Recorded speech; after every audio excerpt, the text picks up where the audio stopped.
Бисмиллахир-рахманир-рахим.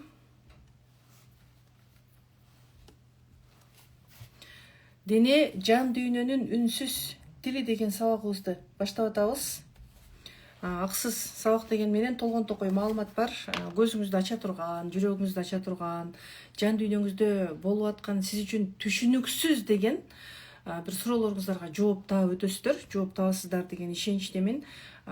Ден соолукта кайсыл бир көйгөйлөрдөн кыйналып, улам уколдар ичип, айыкпай жүдөп атсаңыз, бир операцияга барып такалып калсаңыз же үмүтсүз болуп калсаңыз, анда буюрса ошол суроолорго жооп боло турган эфир болот. Мени жаңыдан угуп аткан айымдар барсыздар, канча жылдан бери мени угуп аткан айымдар барсыздар, курсума катышкан айымдар барсыздар, изденип аткан айымдарсыздар. Өзүңүздөргө кадам таштаган айымдарсыздар. Мен ошого кубанам. Өзүмдү тааныштырып кетейин. Мен дайыма өзүмдү тааныштыруу менен баштайм. 2021 жылдан бери мен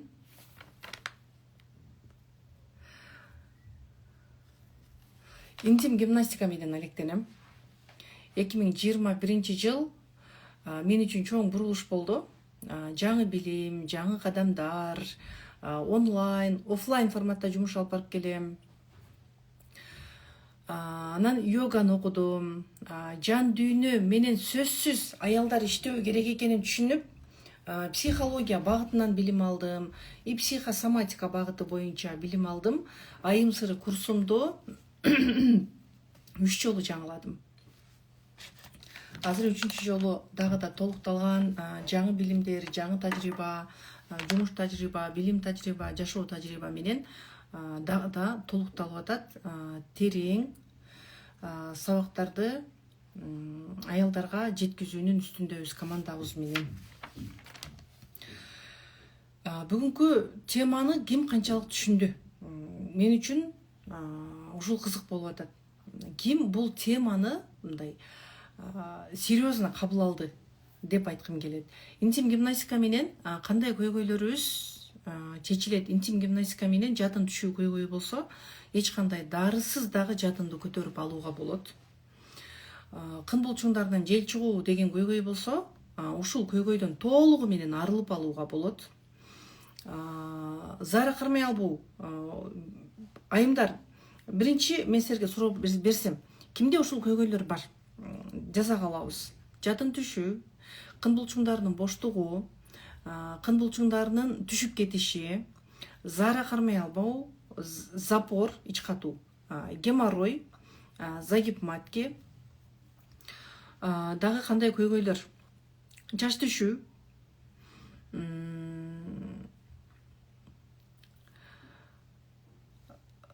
грыжа көйгөйү. Грыжа бул йога менен калыбына келет. Дароо айтып кетейин. Грыжа, муун оорулары жалпы биз мындай деп айтабыз. Мен колум ооруп атат, мен бутум ооруп атат деп атабыз. Бирок анын бир канча диагноздору бар. Остеоартроз, остеохондроз, ревматоидный артроз деген сыяктуу ар түрдүү диагноздор бар. Ганартроз болушу мүмкүн, коксартроз болушу мүмкүн, бир канча себептери бар.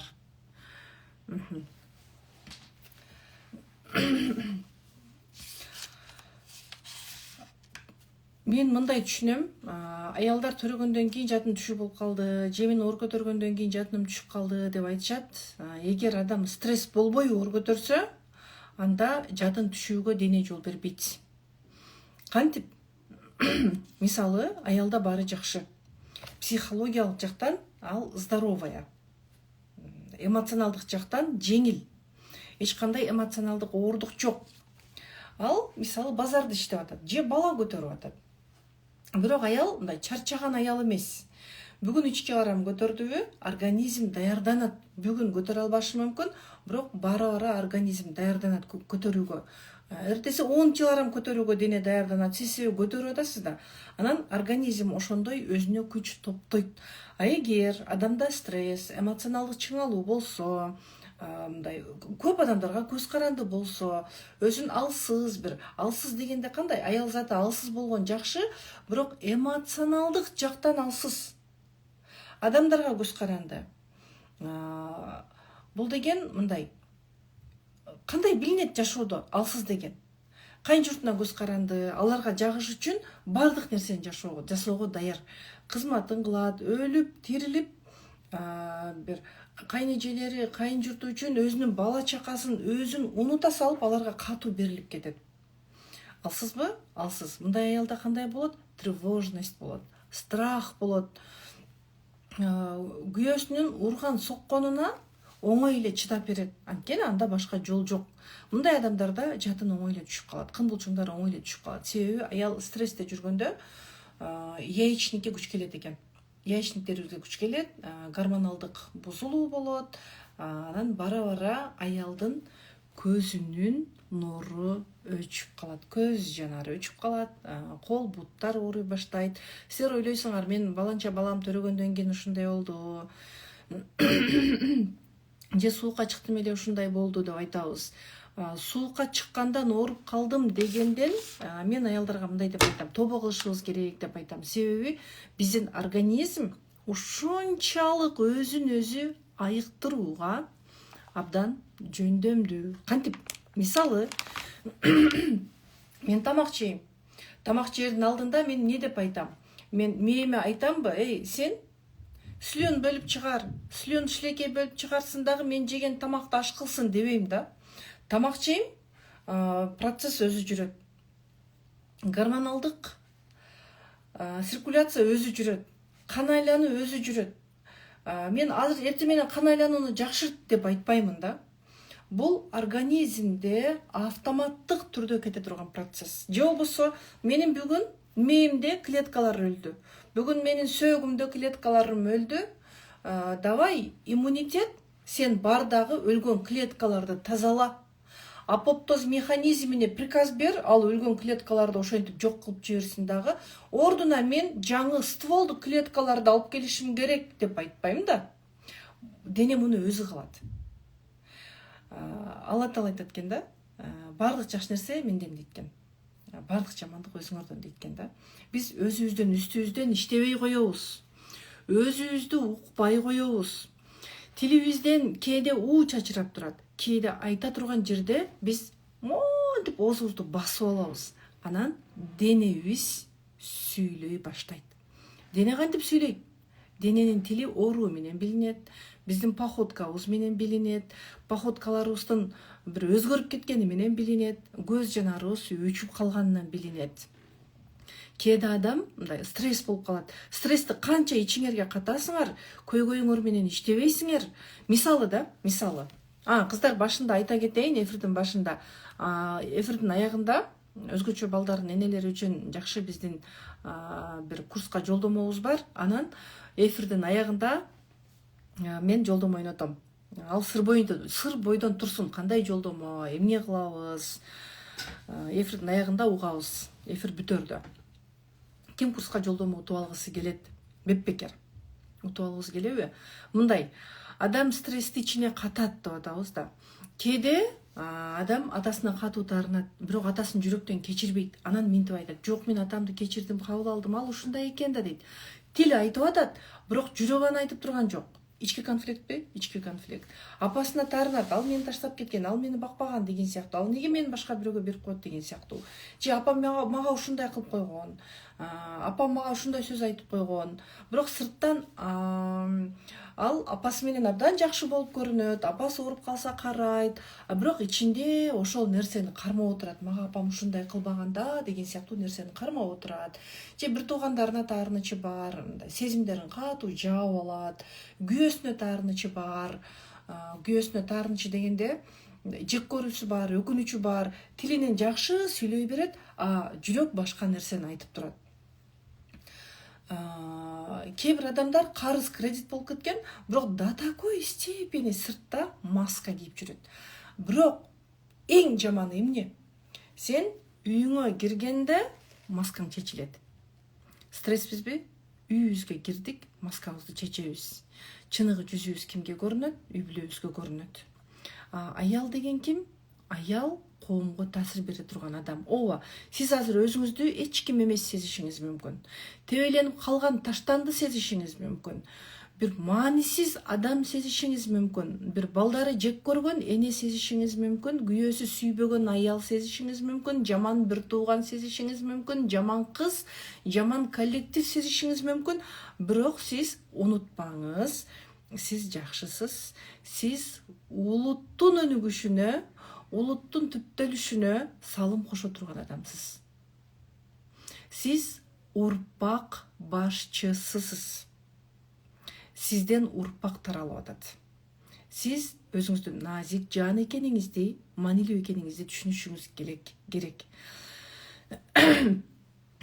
Бирок биз кандайбыз? Күйөөбүз жакшы сүйлөбөй койсо стресспиз, стресс, плюс ага дагы стресс, анан жек көрүү, өкүнүч, кайгы, таарыныч, күтүү, көңүл калуу, ошентип бир үнүбүз басылып калат, жашың өтүп кетет. Билинбей убакыт өтүп кетет экен. Көз ачып жумганча эле сенин жаштыгың өтүп кетет экен. Мисалы, адам 100 жыл жашаса дагы канча бир убакыты бир балалык менен өтүп кетет. Канча убакыты бир өмүр эмне экенин түшүнбөгөн абалда өтүп кетет. Канча бир убактысы карылык менен өтүп кетет дагы. Бир жаштык деген бир зуулдап эле бир учкан көзөрмем сыяктуу болуп калат экен да. Анан ушул убакытты аралыкты биз жек көрүү, таарыныч, иш, жумуш, акча менен өткөрүп жиберет экенбиз да. Билимсиздик менен өткөрүп жиберебиз. Мен эмнени байкадым? Аял стрессти ичине каткан сайын ал сыртка ачыла берет. Кантип?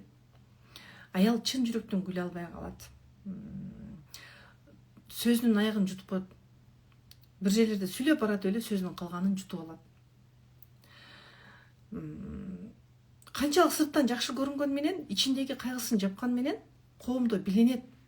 Туура эмес сөздөрдү сүйлөй берет, өтө көп сүйлөп алат, көп далилдейт, көп актанат. Анан ушул энергиясы менен, стресстеги энергиясы менен балдары менен мамиле курат. Муну бала өзүнө автоматтык түрдө сиңирип алат. Адам биринчи өзүнүн абалын аныкташ керек. Мына мисалы, мен 44кө чыгып, 45ке карап баратам. Аманчылык болсо, мына 45 жашка карап баратам. Өз өмүрүмө саресип салсам, мен деле ошондой өмүр сүрүпмүн. Бала чака дедим. Бала кезде биз билбедик, приказ аткарып эле жашадык. Анан студент кезибизде деле биз рамкада жашадык, жакшы болуш керек, окуш керек деген сыяктуу. Анан турмуш кургандан кийин кайын журттун кызматын кылыш керек дедик, алардын оозунан чыккандай кылыш керек дедик. Ошентип жүрүп, анан өзүбүз менен күрөшүп атып эле жаштыгыбызды өткөрүп жүрөт экенбиз да. Эми бир нерсени түшүнөйүн дегенде сенин жаштыгың өтүп кетет экен. Ошон үчүн адам өмүрүн таарыныч менен өткөрбөш керек экенбиз, билим алыш керек. Мына мен азыр айтам, кыздар, силерге. Таарыныч менен өткөрбө өмүрүңдү деп атам да. Жек көрбө деп атам. Сен жек көрбөй коюуга даярсыңбы? Даярсыңбы? Жазыңызчы. Даярсызбы? Өкүнбө деп атам да. Өкүнбөй жашоого сиз даярсызбы? Өзүңдү да күнөөлөбө, башканы да күнөөлөбө деп атам. Өзүңүздү күнөөлөбөй жашоого сиз даярсызбы? Даярсызбы? И башканы күнөөлөбө деп атам. Башканы күнөөлөбөй жашоого сиз даярсызбы? Чын жүрөктөн кечир дейбиз да. Чын жүрөктөн сен кечирүүгө даярсыңбы? Мына даяр боло албай атам. Бул өзүң менен чынчыл болуу. Мына даярмын дейбиз. Эми сиз эмне кылышыңыз керек?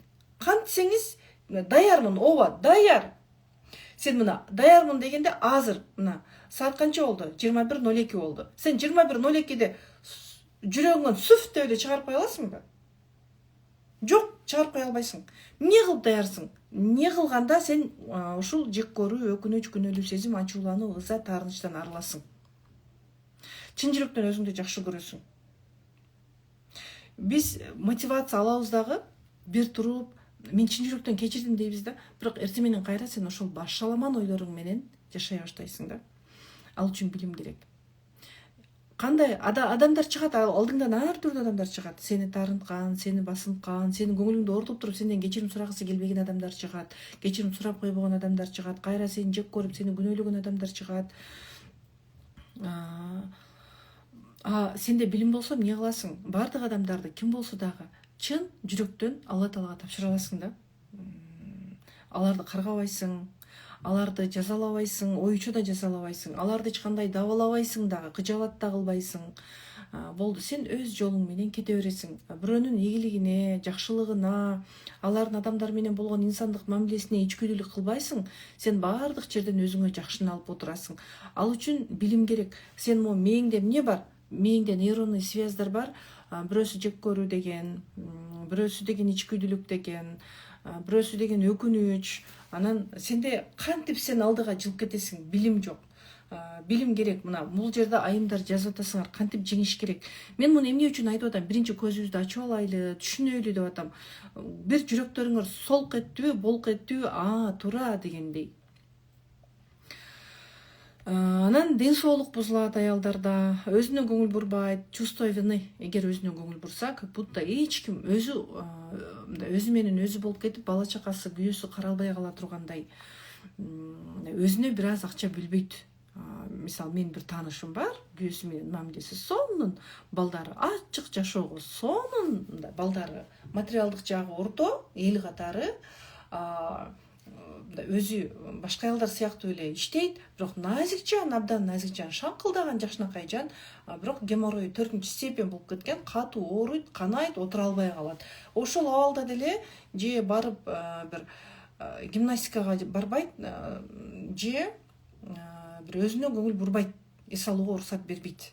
Бул деген өзү бүгүн эртең болуп сүрүлүп жүрөт.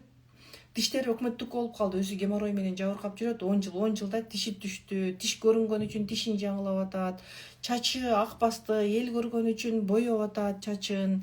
Бирок оору, геморрой бул эч кимдин ичинде жүрөт да, көрүнбөйт. Аны эч ким сен геморроюң ооруп атыптыр, мен көрүп койдум дебеген үчүн өзүнө көңүл бурбай жүрө берет.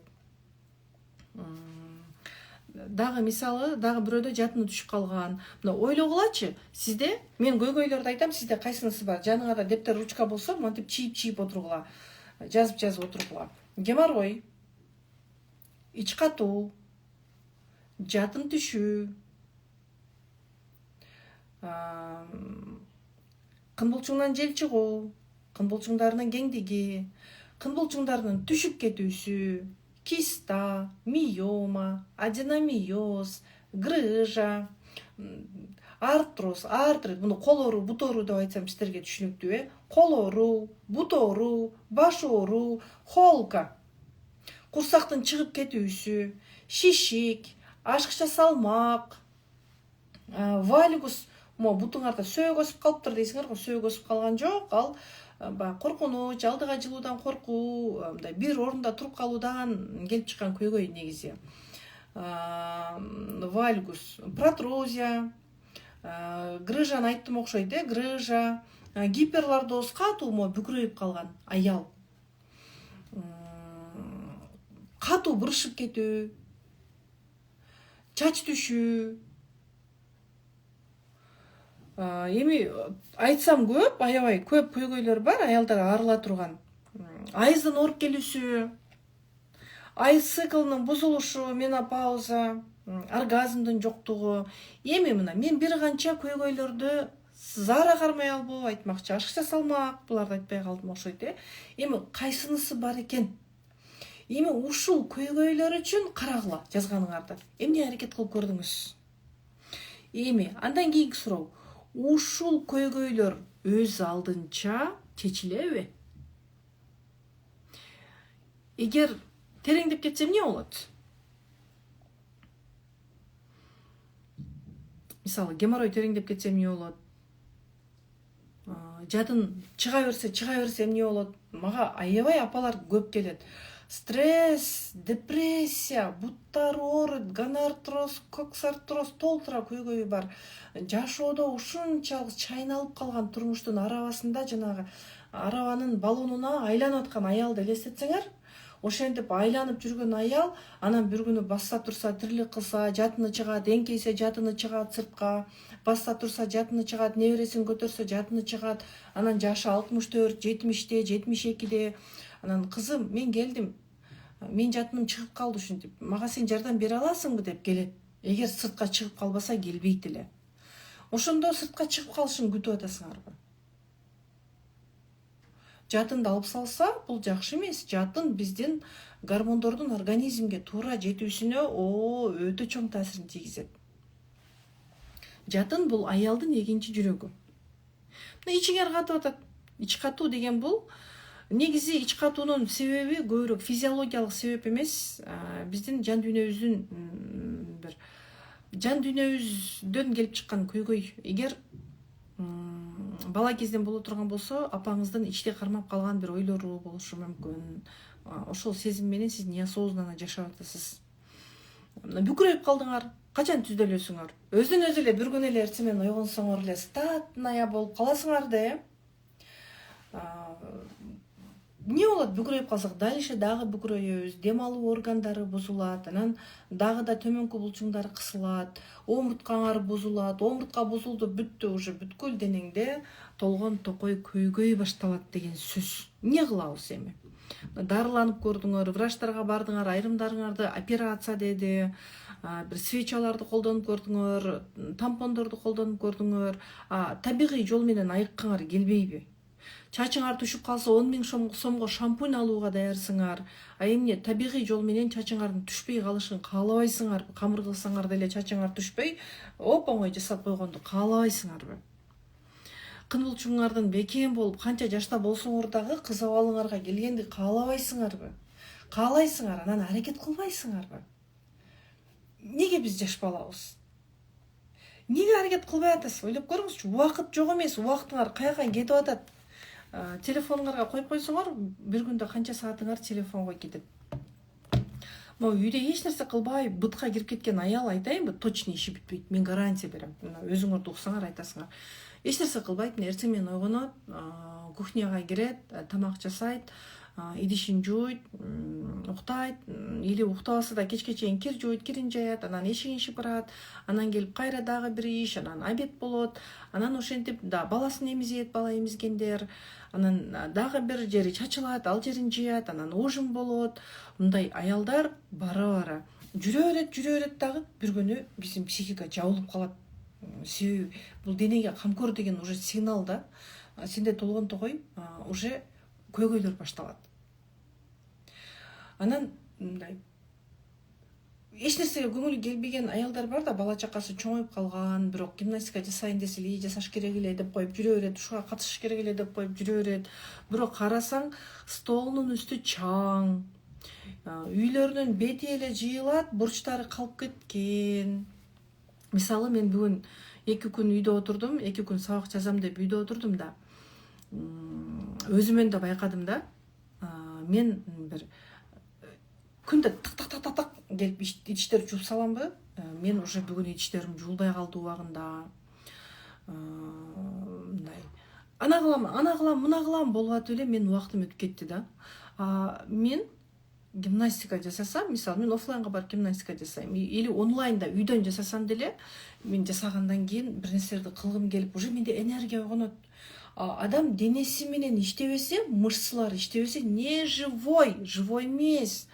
Организмде көп нерселерди ойлонот, интернетте көргөн маалыматтарды коротуш керек, энергия тамак сиңирүүгө кетет, булчуңдар слабый, адамда энергия жок, анан энергияны биздин ички органдардан ала баштайт, боордон ала баштайт, бара-бара боордун функциясы бузулат, өттөн алат, өттүн функциясы бузулат, ичегиден алат, ичегинин функциясы бузулат. Адам стресс болуп кетсе, бул өтө страшный сезим.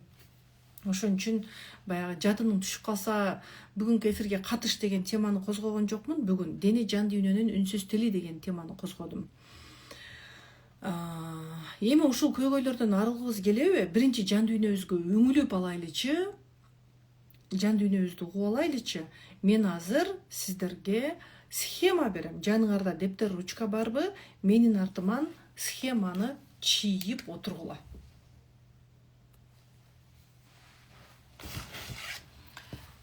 Так. Схеманы чийүүгө даярбызбы? Дептер, ручкаңар барбы? Так, мына. Сизде сезимдериңизди аныктайсыз да? Жек көрүү барбы? Ой, Кудайыма. маркеримди алмаштырайын. Жаза берип маркерлерим жазбай калып турго. Мына жек көрүү барбы? Доскам кулап кетпесе эле.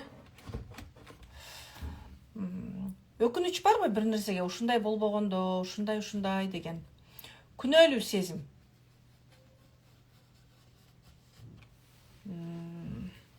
Жазгыла да.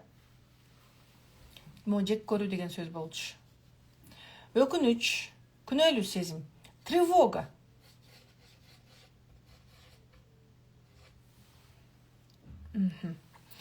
Страх, коркунуч. Вдруг ушундай болуп калсачы? Вдруг ооруп калсамчы? Вдруг мен өлүп калсамчы? Вдруг балам бир нерсе болуп калсачы? Вдруг балам ооруп калсачы? Вдруг акчам жок болуп калсачы? Вдруг ушундай болуп калсачы деген коркунучтар. Дагы үмүтсүздүк.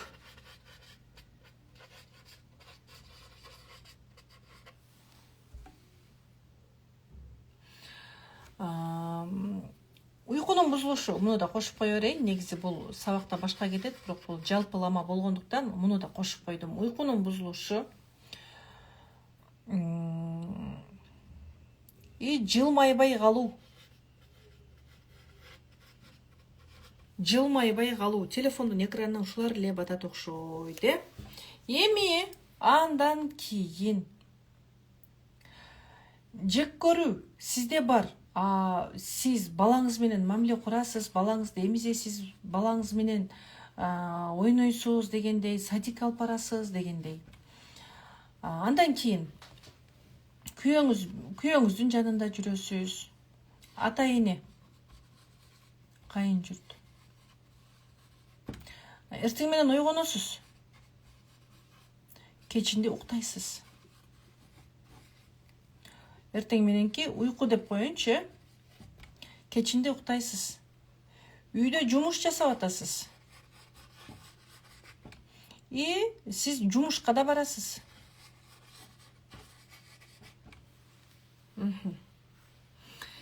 Эми караңызчы. Балдарыңыздын жанында отурасыз, элестетип көрүңүзчү. Эми балдарыңызды жек көрбөйсүз албетте. Бирок балдарыңыз менен ойногон кезде, балдарыңыз менен сүйлөшкөн кезде сиздин ичиңизде жек көрүү барбы? Бул жек көрүү күйөөңүзгө болушу мүмкүн, кайын журтуңузга болушу мүмкүн, коллективге болушу мүмкүн, бир тууганыңызга, дагы бирөөгө болушу мүмкүн. Барбы? Бар болсо канча пайыз? Канча пайыз дегенде баалайбыз. Могу жака жазып коеюнчу. 100%, 70%, 30%, 0% өзүңөр менен чынчыл болгула. Балаңыз менен мамиле куруп аткан кезде өкүнүч барбы? Күнөөлүү сезим. Тревога барбы? Страх, үмүтсүздүк, уйкунун бузулушу. Жылмайбай калуу. Эми ушулардын баары балага таасир бербейт деп ойлойсузбу? Сиз ушул кезде сиз балаңызга таттуу сүйлөй алам деп ойлойсузбу? Менимче жок. Андан кийин күйөө менен мамиледе, мейли күйөөңүз менен мамилеңиз жакшы, бирок атасын кечире албаган кыздар көп. Кайын журтун кечире албагандар көп. Күйөөсүн өзүн жек көргөндөр көп. Күйөөңүз менен мамиле куруп атасыз. Сизде бул канча пайыз? Өкүнүч, күнөөлүү сезим, тревога. Мисалы, ушулардын баарын өзүңөр сабак бүткөндөн кийин аткарсаңар болот. Анан эртең менен ойгондуңуз. Эртең менен ойгонгон кезде сизде жек көрүү барбы? Эртең менен ойгонгон кезде сизде өкүнүч барбы? Канча пайыз? Ойгонгон кезде күнөөлүү сезим барбы сизде? Күнөөлүү сезим менен ойгоносузбу? Тревога. Тревога деген беспокойство да. Эртең менен турат адам, ыргып туруп кетет, жумуш, тамак, балдарды мектепке деген сыяктуу. Тур, балдарды ойгот, кечигет сабактан деген сыяктуу бир тынчсыздануу, ушундай бир үмүтсүздүк, ушундай сезимдер болобу? Карап байкап көрүңүзчү. Анан жумушка барасыңар, бизнес жасайсыңар. Бул силердин акча табууңарга таасирин тийгизбейт деп ойлойсуздарбы? Таасирин тийгизет. Бала чакаңардын маанайына таасирин тийгизет деп ойлойсуңарбы? Эртең менен ойгонгондо уктай албай калуу, же болбосо эртең менен ойгонгондо уктабагандай ойгонуу, чарчап ойгонуу, бул уже высокофункциональный стресс. адам өтө көп уктап калат мында, бирок ойгонгондо аябай жанчылып ойгонот. Же адам уктай албай калат. Эми ушул абал сизде эмнеге алып баратат? Бир хронический ооруларга алып барып атабы? Хронический ооруларга алып барып атат. Ушул абалда жашап, сиз эмне табасыз? Эмне табам? Мына аял стресс болду, ооба силерге күйөөңөр бир акмактык кылды, туура эмес мамиле кылды, урду, сокту, измена жасады, ал акмак, ал болбогон, ал оңбогон. Бирок ким кыйналып атат? Сен кыйналып атасыңбы? Измена жасаган күйөөң кызган кыйналбай эле. Кыйналбай эле, ал чындап эле кыйналбай эле да. Сен кыйналып атасың. Сен кечире албай атасың. Сен жек көрүп атасың. Сенин көңүлүң калып атат, сен ооруп атасың. Атаң кечире албай кыйналып атасың, ким ооруп атат? Сен ооруп атасың. Анан жек көрүү менен, таарыныч менен жашаган аялды эркек дагы сүйө албай калат экен да. Бирок баарыңар ошол күйөөңөр менен бактылуу болгуңар келет. Сый урматта апа болгуңар келет. Азыр балдарыңар жаш, силерге билинбейт. Балдар жаш болгондо билинбейт экен да, анткени сенин колуңда бар нерсе да. Мен мисалы монун кадырын билбейм, бул эч жакка кетип кала албайт да. Мунун буту колу жок, мунун кетип калууга мээси жок. Кичинекей балдар да ошол сыяктуу да. Азыр силерге көз каранды, силердин бергениңерди жейт, алып бергениңерди кийет. Силер балдарыңарды урушуп койсоңар, уруп койсоңар, бирок алар чоң адам болот да, силер сыяктуу. Анан силер деле бирөөнү жек көрүп, көңүлүңөр калып жашап атпайсыңарбы? Мында чын жүрөктөн атаңарды сыйлагыңар келбейт, чын жүрөктөн апаңарды сыйлагыңар келбейт, мисалы. Сыйлайсыңар, бирок для галочки. Апа деп сыйлап койсоңар, бирок могу жагыңарда апаңарды көргөндө дирилдөө бар, коркунуч бар. Атаңарды көргөндө дирилдөө бар, коркунуч бар. Бир элден уялганыңардан сыйлашыңар мүмкүн, башка бир туугандарыңардан уялганыңардан сыйлашыңар мүмкүн. Кайтар дүнүйө деп айтабыз го эми.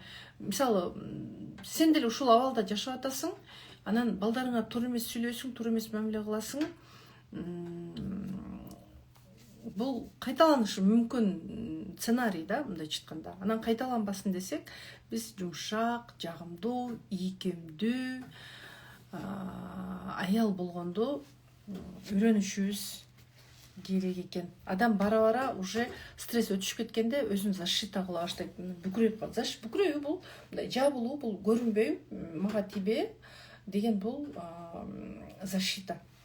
Биз бүкүрөйүп калдым, көп отургандан болдум, телефонду көп карайт деп ойлой беребиз. Нет, андай эмес.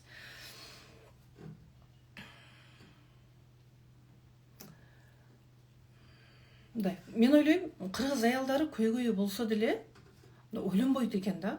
Азыр силерде менде бар экен, менде 100% деп атасыңар, бирок эми жанталашып атасыңарбы? Мен ушундан чыгышым керек деген бир тилек барбы? Мындай көзүңөрдүн нуру кайрадан жанып, мындай жумшак, энергиясы ичинен көтөрүлгөн. Сырттан көтөрүлдү дегенде кандай? Сырттан кат карасың, вахаха, жүрөсүң, иштейсиң, бир шатыра шатман жүрөсүң, мындай статная болуп жүрөсүң. Ичтен энергия көтөрүлгөн адам кандай болот? Анчалык өзүн далилдебейт, өзүн көрсөткүсү келбейт. Жон гана жумшак, назик, жагымдуу, тартымдуу бир магнит, аялдык магнетизм бар да, мындайча айтканда.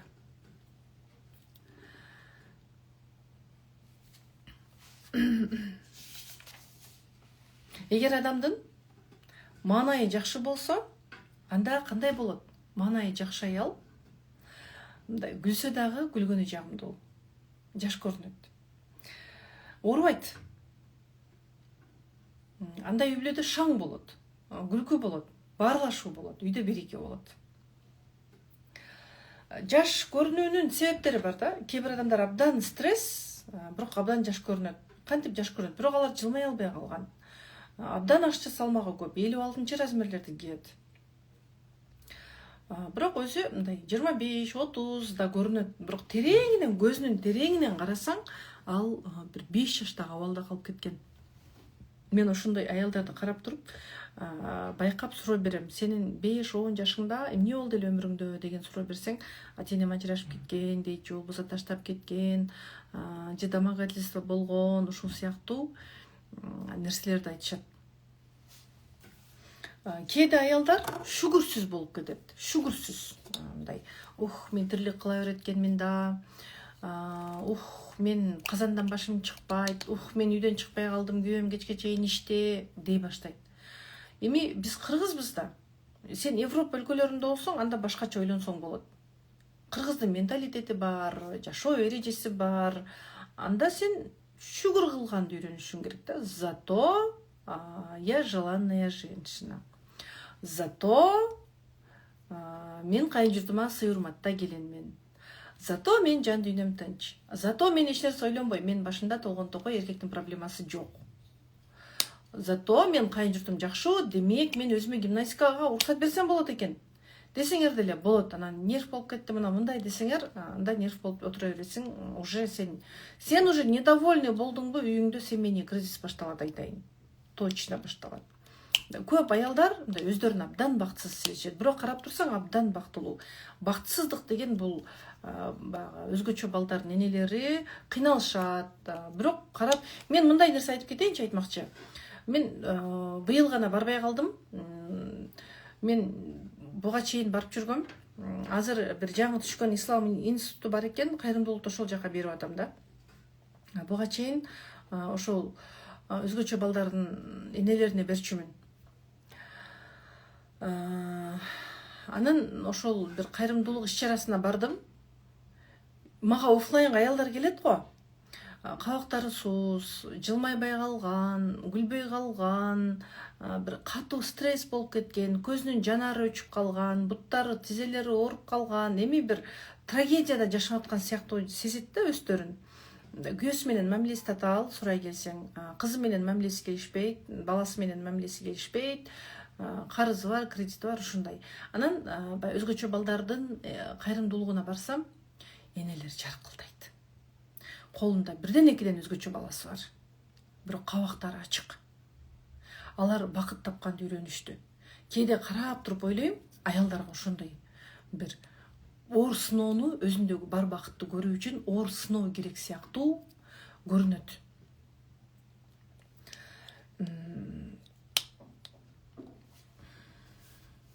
Жаш көрүнүүнүн экинчи себеби бул жеңил жашоо, өмүрдөгү бар нерседен шүгүрчүлүк көрө билүү, жакшыны көрө билүү. Зато менде ушундай деген сыяктуу.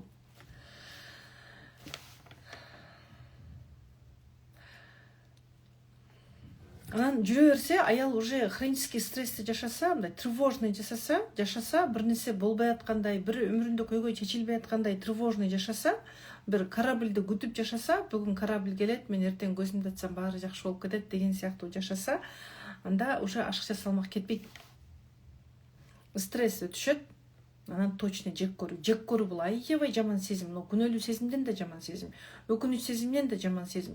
Жек көргөн адамдын көзү такыр күлбөй калат. Ооздору муздак жылмаят, бирок көздөрү дене жашыра албайт да, дене кылбайт албайт. Муну көздөр адамдан айтып коет.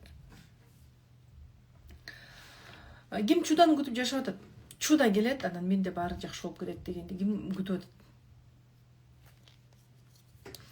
Карап турсаң, стрессте жашап аткан аял билбейт. Жашай берет, эртең менен ойгонот, жумуш, ишке барбаган аял үйдүн тирилиги, бала чака, анан той топур жүрө берет. Бирок бир күнү караса, уже коомго кошула албай калган болот.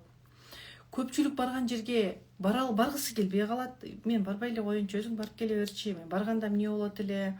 Мен барганда таарынмак беле? Мен кошмойду кошуп койсок болду да деген сыяктуу. Мен бошобой атам. Мен барганда эмне дейт деген менен ал өзү стресс.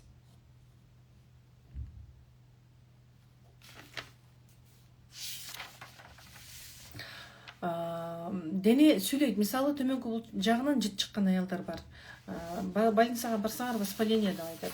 Анан лечение аласаңар, бирок көбүнчө бир убактылуу таасир берет да кайра эле жыт чыга баштайт. Выделение болот. Жыныстык катныштан кийинки кычышуу, ооруксунуу, булардын баары жан дүйнөнүн тили. Силер ойлойсуңар, воспаление болду, мен бул балам төрөгөндөн кийин болдум. Жок, сен ошол балаң боюңда барында сен стресс болгонсуң. Бир өзүң жоготуп алгансың. Өзүн жоготуп алган аял өзүн табыш аябай кыйын болот. Өзүн жок да, элесет, алтының түшүп калды, бриллиантың түшүп калды. Калың жалбырактардын арасынан монтип издеп жүрөсүң да. Сен өзүңдү ошентип издешиң керек. мен сезимдерим кандай, мени тревога бийлеп алганбы, мени уйкусуздук бийлеп алганбы, мени стресс бийлеп алдыбы, жек көрүү бийлеп алдыбы, өкүнүч бийлеп алдыбы, мен кандаймын деген сыяктуу. Аялдын кыймыл аракетинен билинип калат. Кээде өзүн өзү коргоп, эркектин образын өзүнө түзүп алган аялдар абдан статная болот. Тыккан тыккылдаган. Карасаң, ал сен үчүн аябай женственная көрүнүшү мүмкүн. Ал анткени ухоженная женщина. Чыкылдап, ал өзүнө ишенимдүү, өтө ишенимдүү, бирок өзү ал ишене турган эч ким жок. Ал ишене албайт эч кимге. Кээде өзүнө эркектин образын түзүп алган аялдар кыймыл аракети эркекче болуп кеткен. Эки жакты карап, ооп басып калган. Басса мындай аттай болуп басат. Походкасына үңүлбөйт. Далысы могу жерге чыгып калат. Эриндери түшүп калат. Дене жашыра албайт эч нерсени. Адам ичтен көп ыйлайт, бирок сырттан кайраттуу, кубаттуу көрүнгүсү келет. Могу жерлери түшүп калат. Мындай түшүп калат. Бет булчуңдары как будто мындай чувство жок сыяктуу жүрөт могу жактары. Өздөрү билбеген абалда ыңгайлуу абалга өтүп кетет. Эркектерге дайыма ыңгайлуулук керек да.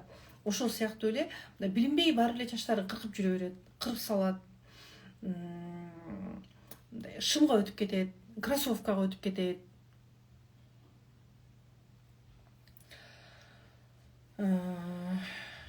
Ал эми өзүнө сүйүүгө уруксат берген аял,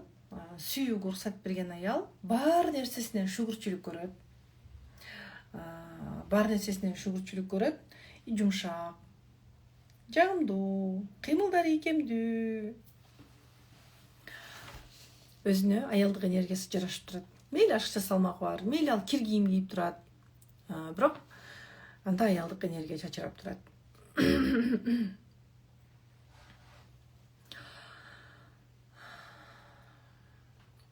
Ушундай.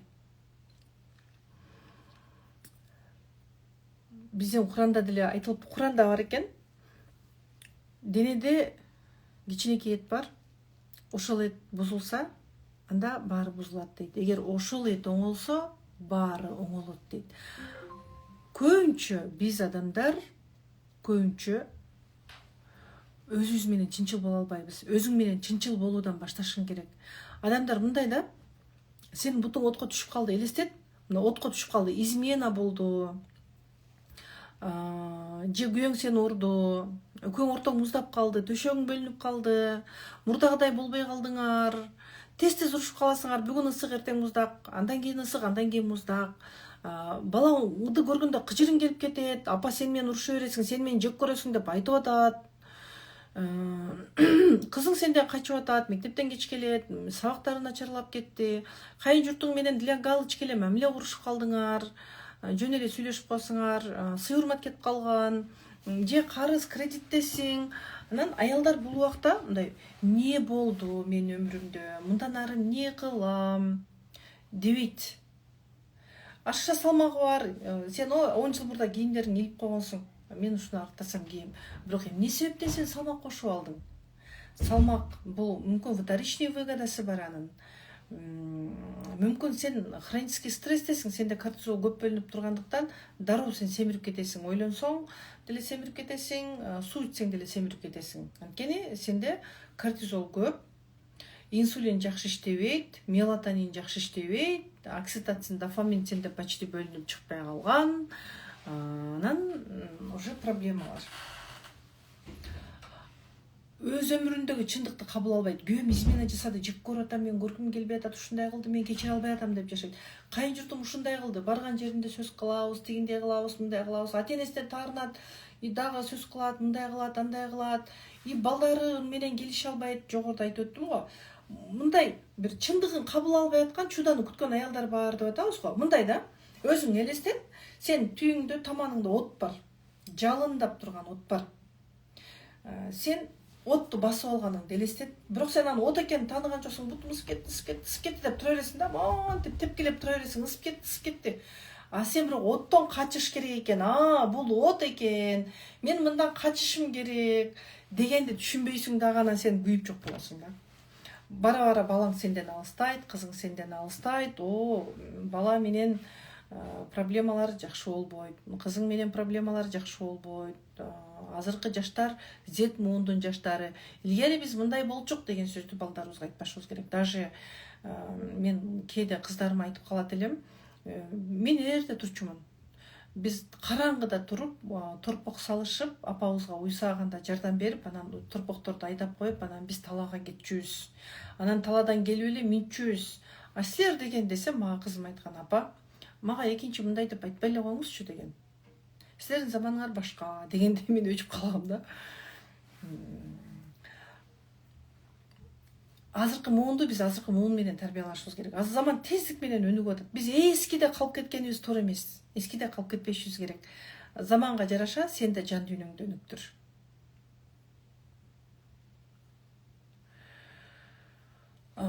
Ошол болуп аткан проблемаңды биринчи кабыл ал. Сенин көйгөйүңдү азыр мына сен, эгерде сиз психологко бара турган болсоңуз, азыр запросуңузду жазыңыз да. Же болбосо бир 10 көйгөйдү жазып алыңыз. Чечилбей аткан көйгөй, мен үчүн чечилбей аткан көйгөй. Же болбосо мен чыдагым келбей чыдап жүрөм деген көйгөй. Мисалы, карыз бар, чыдагым келбей чыдап жүрөм. Күйөөм менен мамилем начар, чыдагым келбей чыдап жүрөм. Күйөөм игнор кылат, чыдагым келбей чыдап жүрөм. Ата-эне менен мамилем начар, чыдагым келбей чыдап жүрөм. Баланча оорум бар, чыдагым келбей чыдап жүрөм. Үйүм кичинекей, чыдагым келбей чыдап жүрөм. Жазгыла да. Анан ошонун эң важный кайсы? Балам менен келише албайм, чыдагым келбей чыдап жүрөм, мисалы. Жазгыла. Анан психологко сиз барганда ошол суроо менен барат билеңиз. Эми сиз бул үчүн аракет кылбадыңыз, эмне кылганда чечилет? Маселе тереңдейби? Бул маселе качан башталды? Мисалы, 5 жыл мурда башталган, 10 жыл мурда башталган. Маселе чечилдиби же тереңдеп кеттиби? Өзүңүз менен жазыңыз да. Мисалы, бирөө айтат, көп, аябай көп. Бүгүн эле бирөө келди, кызым аябайымда переходный возраст болуп кыйнап атат. Кызымды психологко алып бар деди эле, мен сага алып барсам болобу дейт. Мен айттым, биринчи апасы өзү өтсүн консультациядан. Бул жөндөн жөн болуп турган жок. Переходный возраст деген бул болбойт эгер эне балага адамга карагандай мамиле кылса ата-эне. Переходный возраст бул 12 жаштан 18 жашка чейинки боло турган нерсе да. Бул эгер илгери бар болчу да, бул союз убагында переходный возраст деп айтылган да. Бул деген мындай, адам психологиялык тил менен айта турган болсок, адам 12 жаштан 18 жашка чейин мен киммин дейт, мени жакшы көрөт, жакшы көрбөйт. Мен ушундай кылышым керек деген өзүнүн чечимдери менен жашайт. Ал ушунчалык буга чейин аны рамкага салып, жаман сөздөрдү айтып, анын көңүлүн калтырса, 12 жаштан 18ге чейин уже качып кетип, каяш айтып, мисалы өзүн коргоо, бул деген защита, турган эле защита. Ичинде жыргалчылык сезим жок, дайыма тырышуу, коркуу бар ичтен, бирок аны жаап жашыруу үчүн ал сигарет чегет, дагы башка нерселерди кылып көрүшү мүмкүн, ичи пустота. Ошол. Анан бул көйгөй качан башталды? Тереңдеп кетсем эмне болот? Кызың баксыз болуп калса анда көтөрө албайсың да. Ошон үчүн ради себя, ради детей биз аракет кылышыбыз керек. Мен да бир кездерде стресс болуп жүрүп, мен энелерге айта берипмин да. Качан болсо энелерге минтип айтат экенмин да. Эненин абалы, жан дүйнөсүнүн абалы балдарга толук көз каранды деп айта берет экем. Күн сайын офлайндагы аялдарды карап туруп айта берет экем, онлайндагыларга айта берет экем. Анан бир күнү карасам, мен балдарым күлбөй калыптыр. Көздөрү муздак, көздөрү сууз. Ошондо да мен башыма жетпей атат, бирок күндө өзүм ошону айтып атам да. Көрсө ошол энелер аркылуу мен ички дүйнөмдү көрсөтүп берип аткан экен да. Анан неге менин балдарым көзү күлбөйт деп сурай баштадым. Кызым, мага айтсаң, эмне болду? Сен манайың жок жүрөсүң го? Десем, жок, апа, менде жакшы дейт. Анан сизде жакшы болсо эле бизде жакшы болот дейт. Анан баламан сурайм, дагы балдарыман сурайм. Анан ойлодум, мен кандаймын? Жүрөгүм болуктей түштү. Бир денем бир реакция берди, айтор, сен өзүң дурус эмессиң деген. Көрсө менде дагы өкүнүч, жек көрүү, ыза, бир тарыныч, режим ожидания менде да көбөйүп кеткен экен. Анан чыйпылыктай баштадым. аңға түшүп калган, бир бутунда капканы бар, элестетип эле жаны бар, чыйпылыктайт да. Мен дагы бир бутум капканда, капкан деген бул жек көрүү, өкүнүч, таарыныч, куса, эми бир эмне деген гана сезимдер да, өкүнүч, бир күнөөлүү сезим баардыгы мен капканда болуптур да, анан тырмалана баштадым. Өзүмдүн үстүмөн иштей баштадым. Кайрадан психологдорго бара баштадым. Силерге үйрөткөнчө кайрадан өзүм үйрөнө баштадым. Өзүмдүн дүйнөмдү уга баштадым. Кайрадан жылмайганды үйрөнө баштадым. Анан бир аз убакыт өтпөй эле, балдарым күлүп калса, үйдө күлкү чыгып калды, каткырып калды. Мен үйдө күлкү чыкпай калганын байкабай калыпмын. Анан ё-моё дедим. Карачы балдарымдын канча күнүн мен сууз өткөрүп жибердим. Көрсөм, мен деле важный адам экенмин го. Мен энергиям важный экен го, мен энемин го. Мен эне экеним унутуп кетипмин да. Мен инсан катары өзүмдү жоготуп коюпмун.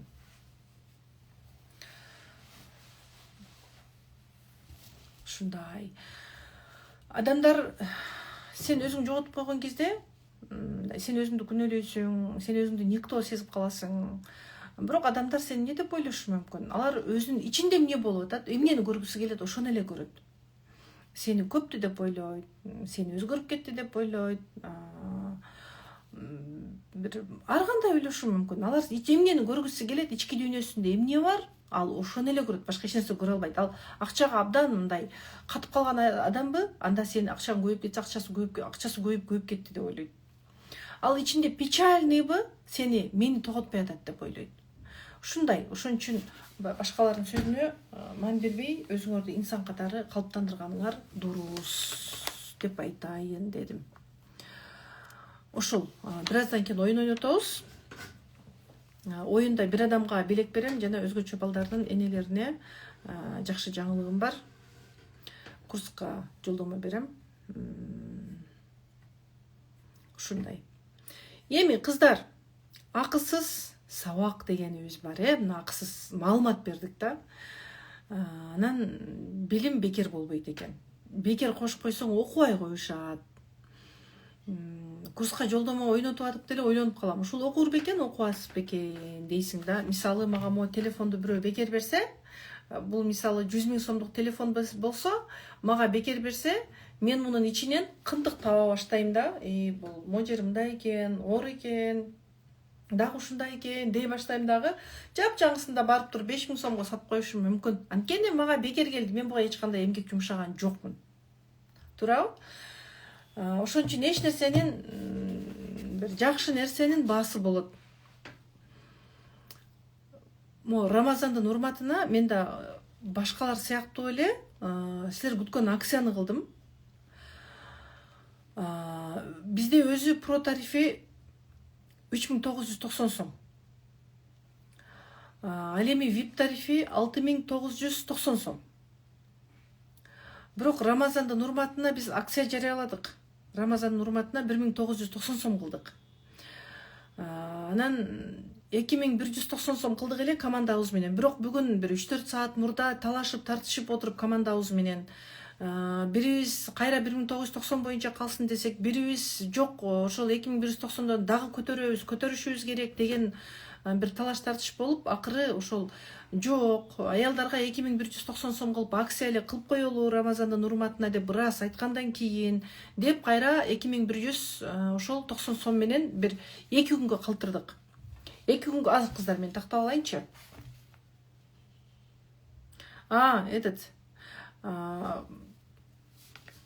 Азыр.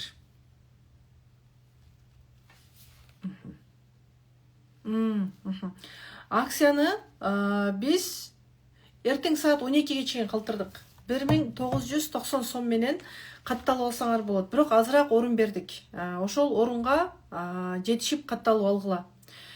Себеби көп адам болсо биз жооп бере албай калышыбыз мүмкүн, жетишпей калышыбыз мүмкүн. Орунга катталып жетишкиле.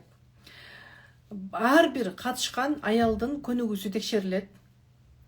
Ар бириңер билим алып чыгасыңар. Сабакты көрүш керек, окуш керек. Гимнастикаларды жасаш керек. Мына ошондо жетиштүү силер билимдин ээси болуп чыгасыңар. Акчаны төлөп коюш оңой. Акчаны болду, сен ачасың, банкыңды ачасың дагы QR менен төлөп коесуң. Номерди чык тересиң дагы QR менен төлөп коесуң же номер менен төлөп коесуң да сен өзүңө билим сиңирип бер мен үчүн, менин мээм доңдо деп төлөгөн жоксуң. Мен билим алам деп төлөдүң. Сага биздин менеджерлер маалымат жеткирди, менеджерлердин акысын төлөдүң. Менден уга турган, окуй турган билимдин акысын үйрөнө турганыңа төлөдүң. Бирок мен оңдоп кой, мен бошойм, мен уктайм, мен жумушка барам. Сен менин кынымды иреттеп кой. Жатынымды көтөрүп кой деп төлөгөн жоксуң. Ошон үчүн 1990 сом менен эле силер, мына бүгүн айтып кеттим го, ушул жактагы толгон токой көйгөйүңөрдөн арылып алсаңар болот. Даже өзүнө кол жумшаган аялдар көп келет. Өзүнө кол жумшаган аялдардын көйгөйлөрү чечилип кеткен.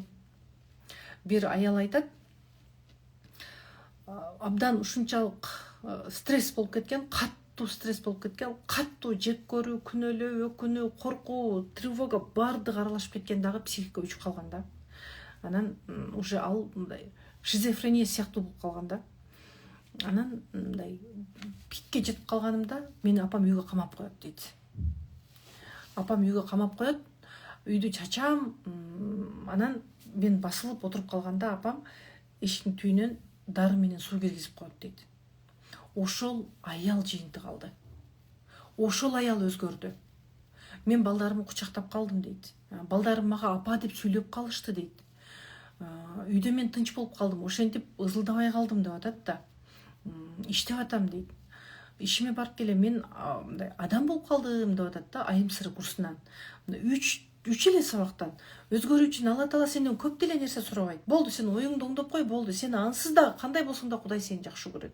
Сен шартсыз жакшы көрөт. Анткени мен муну жакшы чыгардымбы? Мен муну жакшы көрөм, аздектейм. Болгону мында мен жагылуу кылам да. Мисалы, Samsung'ду мен чыгарган болсом, ушул жери кем болаттыр, ушул жерине толуктоо киргизиш керек экен, ушундай функция кошуш керек экен. Дейм дагы, мен только муну өстүрөм, жаңылайм. Анткени муну мен чыгаргам. Мисалы да, iPhone'ду дагы iPhone чыгарганда только жаңылайт, жакшыртат. Ошол сыяктуу нерсе. Кийим чыгарган адам дагы, мен мындай фасон кылышым керек деп, ал только өстүрөт да. Алла Таала дагы ошентип сени жакшы көрөт. Кайсы бир сыноолор сени кыйнап турса, демек сенде бир эшик ачылайын деп турат. Анан могу акча болбой атат деген сөз. Эй кыздар, карачы салмагың, канча акча салмагың бар. Тырмагың карачы, тырмагыңда лак бар. Карасаң, кирпигиң бар. Татуаж кашың. Карачы, сен кулагыңа алтын тагып алгансың, бриллиант тагып алгансың. Шкафың карачы, канча кийилбей кийимиң турат. Эми өзү акция болуп атса, анан билбейм, мен 2 миллиондук сабакты мен силерге 1990 сомго берип атам да. 2 миллион, даже силер 2 миллион төлөп келсеңер дагы, дейсиңер, көрсө 2 миллионго стоит дейсиңер да, берген акчаңарга ыраазы болуп кете бересиңер да. Ошол билимди мен силерге 1990 сом кылып берип атпаймынбы? Анандай 1000 сом болсо жакшы. Жок, алтындарым, 1000 сом десеңер кечирип койгула. Анда менин курсума силер окуганга азыр даяр эмессиңер. Өзгөрүүгө, өнүгүүгө, мындай настоящий билим алууга силер али даяр эмессиңер. Мындай жакшылап ден соолугуңарды бекем чыңдап алууга силер али даяр эмессиңер. Мен ушинтип эле айтам. Күйбөгөн жерди күл кылбагылачы. Силерге повезлого, кыздар.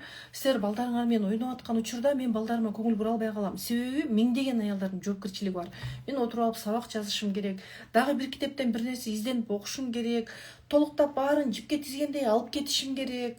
Проработкаларыңарды жазышым керек. Ар бириңердин жүрөгүңөргө, мо жагыңарга сиңе тургандай кылып жазышым керек. Мындай жан дүйнөңөр жабыркап калбай тургандай кылып жазышым керек. Только пользасын ала тургандай кылып жазышым керек. Анан күйбөгөн жерди күл кылбагылачы. Мен өзүмө жалейт этип кетип атам. Акыркы күндөрү мен айым сырын жапсам деп ойлоп атам. Силер аял болуп өзгөрүп атасыңар, менде дагы деле нагрузка. Мен курс жазып атам. Мен күйөөмөн сурадым жакында. Мен ушул курсту токтотсомбу деп ойлоп атам десем, күйөөм неге деди. Анан экөөбүздүн мамилебизге влиять этпейт бекен дедим. Себеби мен көбүрөөк жумушта болуп калам, офлайн жумушта болуп калам. Офлайн жумушта дагы жүздөгөн аялдардын жоопкерчилиги ай сайын, онлайн жумушта дагы миңдеген аялдардын жоопкерчилиги ай сайын, күн сайын. Ушул силерге туура маалымат берсем экен, көйгөйү чоң аялдарды курска жаздырып албасак экен, курска лучше келбей эле койсо экен, кыздар, менеджер кыздар туура маалымат жеткирсе экен. деген дайыма менде тревожность да дайыма.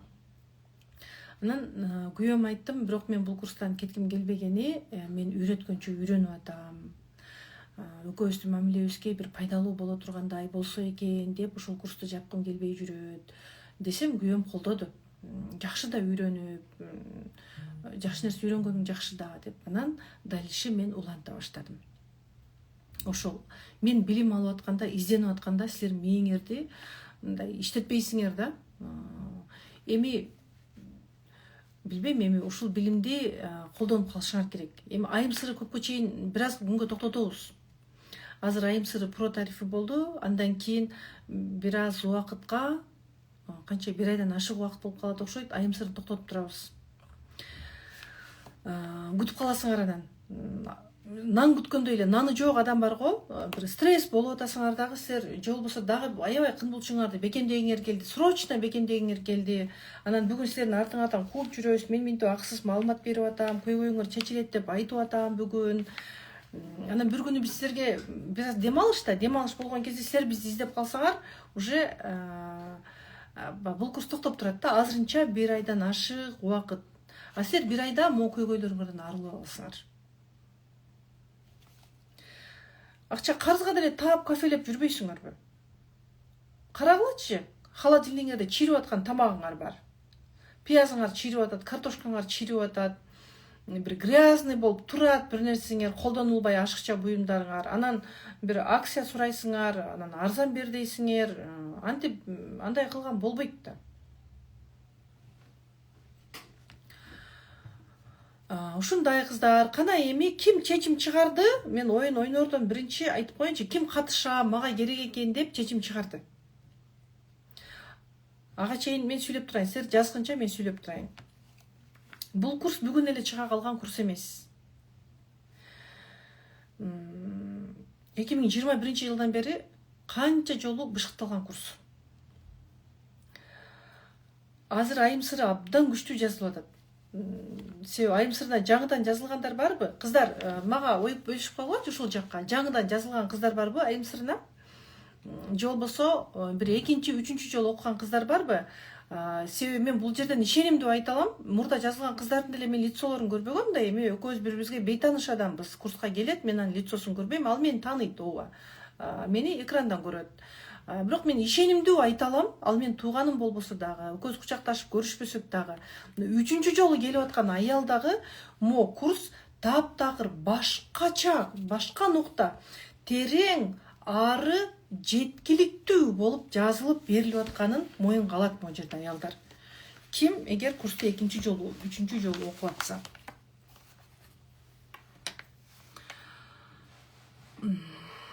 Ошол могу адам жан дүйнөсүн тааныса, акча өзү келет. Силер бүгүн акчага блокторуңар бар, чынында акчаны сен таппайсың. Акчаны кактан табасың сен? Алла Таала бербесин, кактан табасың? Сенин спонсоруң ким? Спонсорум Аллах. Кудай берет да сага акчаны. Кудайдан сура.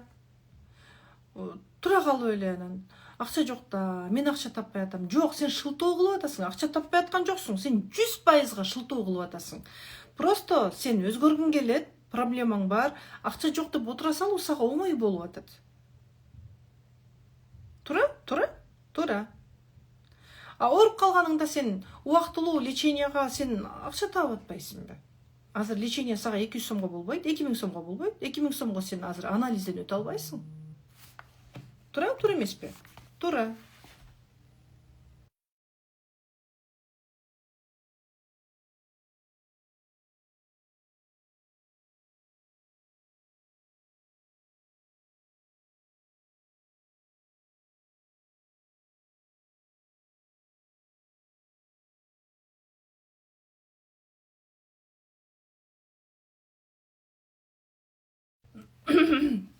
Эми кыздар, мына уктук, түшүндүк.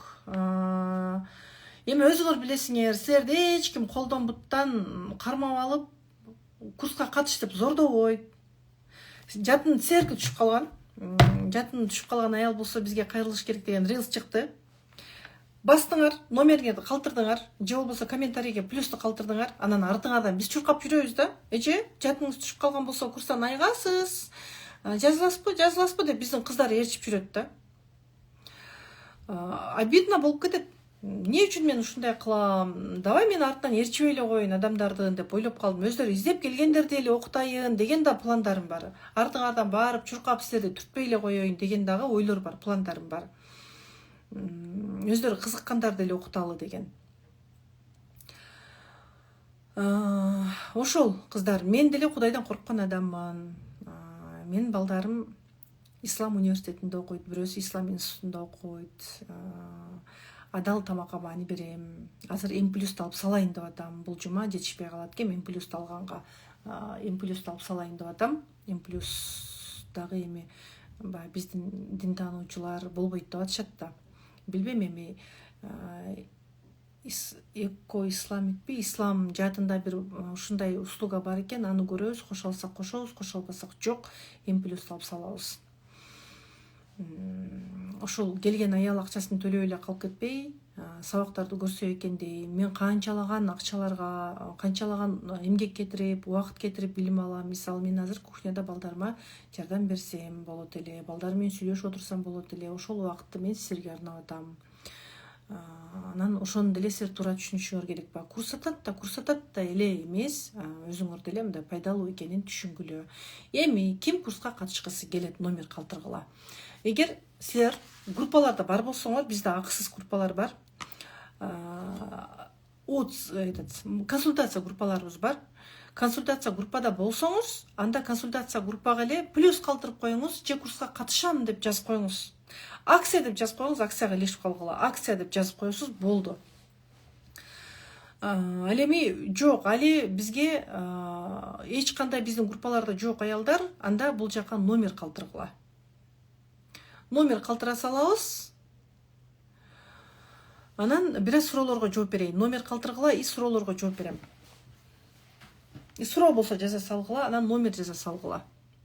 Курс Инстаграмдан болот. Телеграм керек болот силерге, Инстаграм керек болот.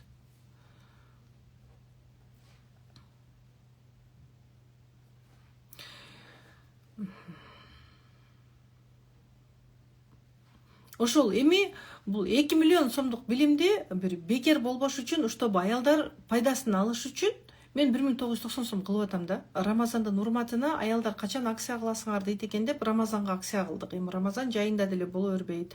Анан ушул мүмкүнчүлүктү деле пайдаланышыңар керек. Ошол.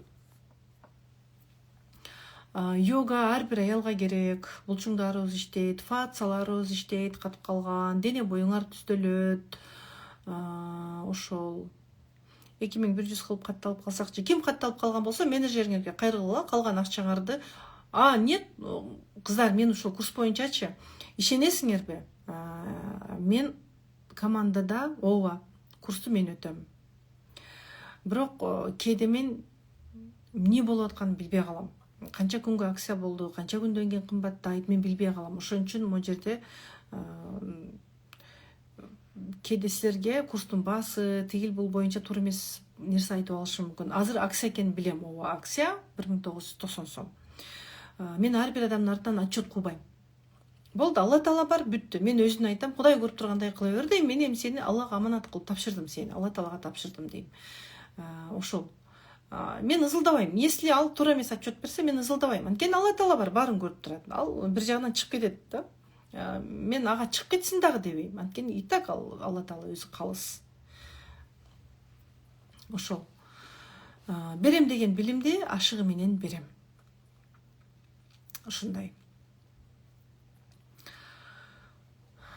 Беттин карарып кетүүсү эмнеден дейт. Ички дүйнөдө оордук бар окшойт да, эмоционалдык оордук бар окшойт. Курстун программасы кандай дейт? Интим гимнастика болот, йоганын 3 деңгээли болот. Интим гимнастиканын бир 5-7 түрү болот. Так, азыр.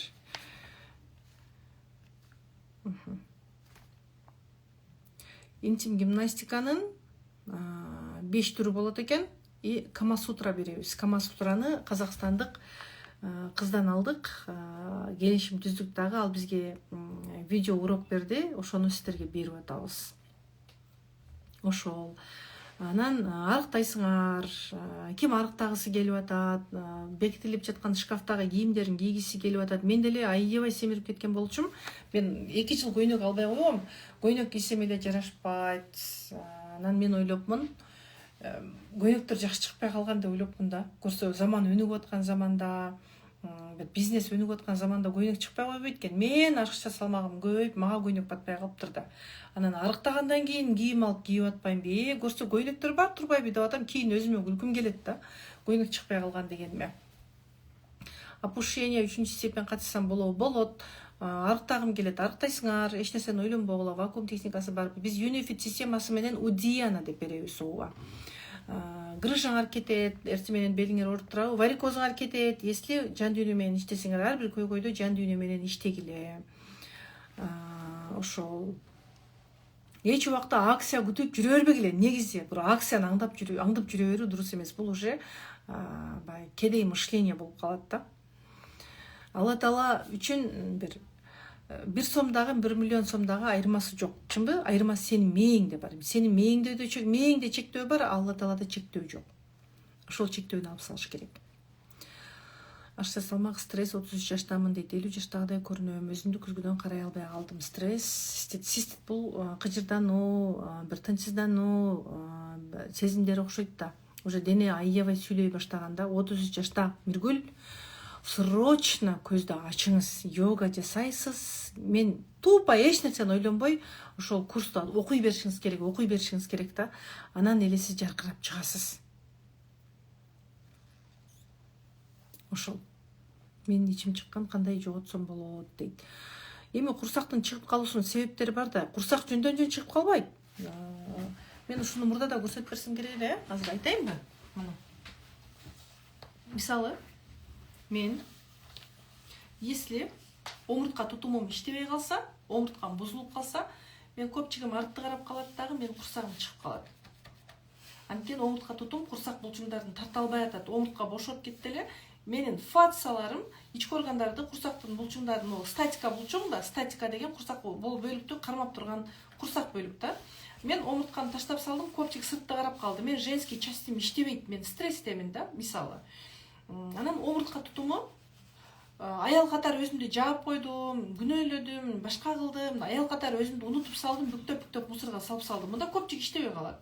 Анан омуртка тутуму көпчүк аркада карап калды эле, омуртка ичине кирип кетти эле, омуртка өзүнүн функциясын аткара албай, фасциялар таштап жиберди да, байланталар, связкалар таштап жиберди. А мен эмнеден стресс болот? Ал ойлонуп жүрөт, көп ойлорду ойлонуп, нагрузка болгондо ич монтип боюнда бар аялдай болуп, курсактары жумшак болуп чыгып калат. А мен өзүмдү аял катары тааный баштайм, и көпчүгүм менен, омурткам менен иштей баштайм. Менде курсак булчуңдары кайра тартылып, өзүнө келип калат. Ошол курсак кирет. Силер төрөгөндөн кийин эле курсагыңар кирбей калган жок. Мүмкүн физический себептер да болушу мүмкүн. Анда йога, интим гимнастика жасап койсоңор болду. Курсагыңар кирип, тартылып, фигурная болуп каласыңар. Сколиозго жардам берет йога, сөзсүз жардам берет ооба. Бирок жан дүйнө сабактарын сыртта калтырып койбогула. Сколиоз, омуртка тутумдары жөндөн жөн бузулуп калган жок. Сиз чечим чыгара албай, тандоо чыгара албай, же оңго эмес, же солго эмес болуп кыйналганда сколиоз болушу мүмкүн. Мен толук айткан жокмун. Эч убакта 100% деген нерсе жок. Кыздар номер калтыра бергиле, группада болсоңор группага жаза бергиле, мен катышам, акция менен жетишем дей бергиле. Акция менен жетишип калгыла. Бала эмизгенде арыктаса болобу, тамак жебесек сүт жок дейт. Жок, туура тамактангыла да, бала эмизгенде шылтоо кылбагыла, гимнастика жасагыла, арыктайсыңар, оңой эле арыктайсыңар. Мен көп жел чыгарам, күлсөм деле дейт. Ичте топтолгон бир нагрузка бар, Ошол нагрузка айымсыр менен чыгат. 36 жаштамын, өтө арыкмын, эрте бетиме буруч түштү, стресс болом дейт. Ошол өзүңүздү ашыкча сезесиз го. Ишенбейсиз эч кимге, йога жасап жүрөм, көптөн бери арыктай албадым. Вот мындай. Ашыкча салмактын психосоматикасы да бар да. Если вторичный выгодасы, если ашыкча салмак кетип калса, сен үчүн эмне болот десең, аялдарга мага тийишет дейт, өздөрүн коргойт, защита кылып жүрөт. йога варикозго нагрузка болобойт, жок варикозго нагрузка болбойт. Ошон үчүн биз деңгээл кылып беребиз да, 5 деңгээл кылып беребиз. Деңгээл менен жасасаңар эч кандай нагрузка болбойт. Кистага жардам беребиз. Жан дүйнө менен иштеш керек, аялдык табиятты кабыл алуу, ата энеге таарынч болсо аны кетирүү, плюс йога жаса, интим гимнастика жаса. Протарифке акция. Ооба, ошого деле сүйүнөбүз кыздар. М плюс жокпу дейт. М плюсту ошо 1 жума ичинде алалы деп атабыз. Мен эртең жетишпейм барганга, банкка барганга. 35-темин дейби, күйөөгө тийдим, кыз тийдим дейт. Колумду карматпай таза жүрдүм, күйөөгө тийгенде первый ночь деле кең болду дейт. Аябай кең деп айтат, кыз тийгенде кең болушу мүмкүн. Болушу мүмкүн, ооба.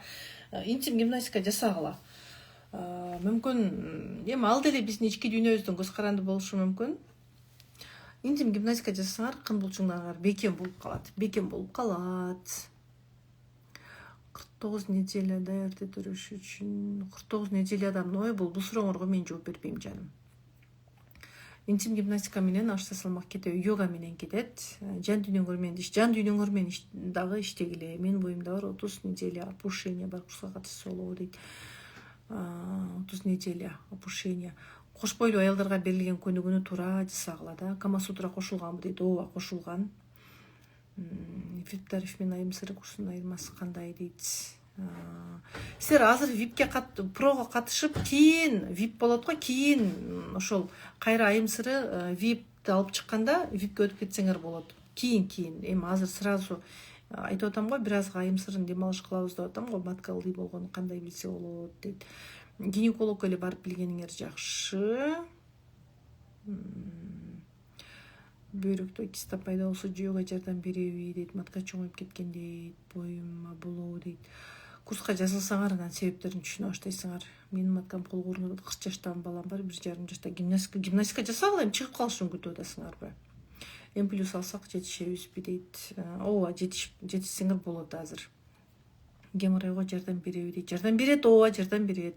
Геморрой деген бул эмне? Геморрой десе биз бир арт жакта бир нерсе туруп калганын элестетет да, эт чыгып калганын элестетишет. Геморрой деген бул кан айлануу жүрбөй калган.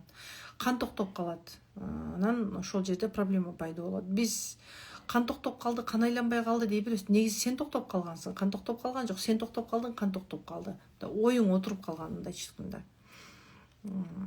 Же өтө кыймыл аздыгынан болушу да мүмкүн, физикалык себеби. Отура бересиң, анан көбүнчө швеяларда кан айлануу дурус болбой калат, кыймыл жоктугунан. Уйку отуруу болуп калат да силердики.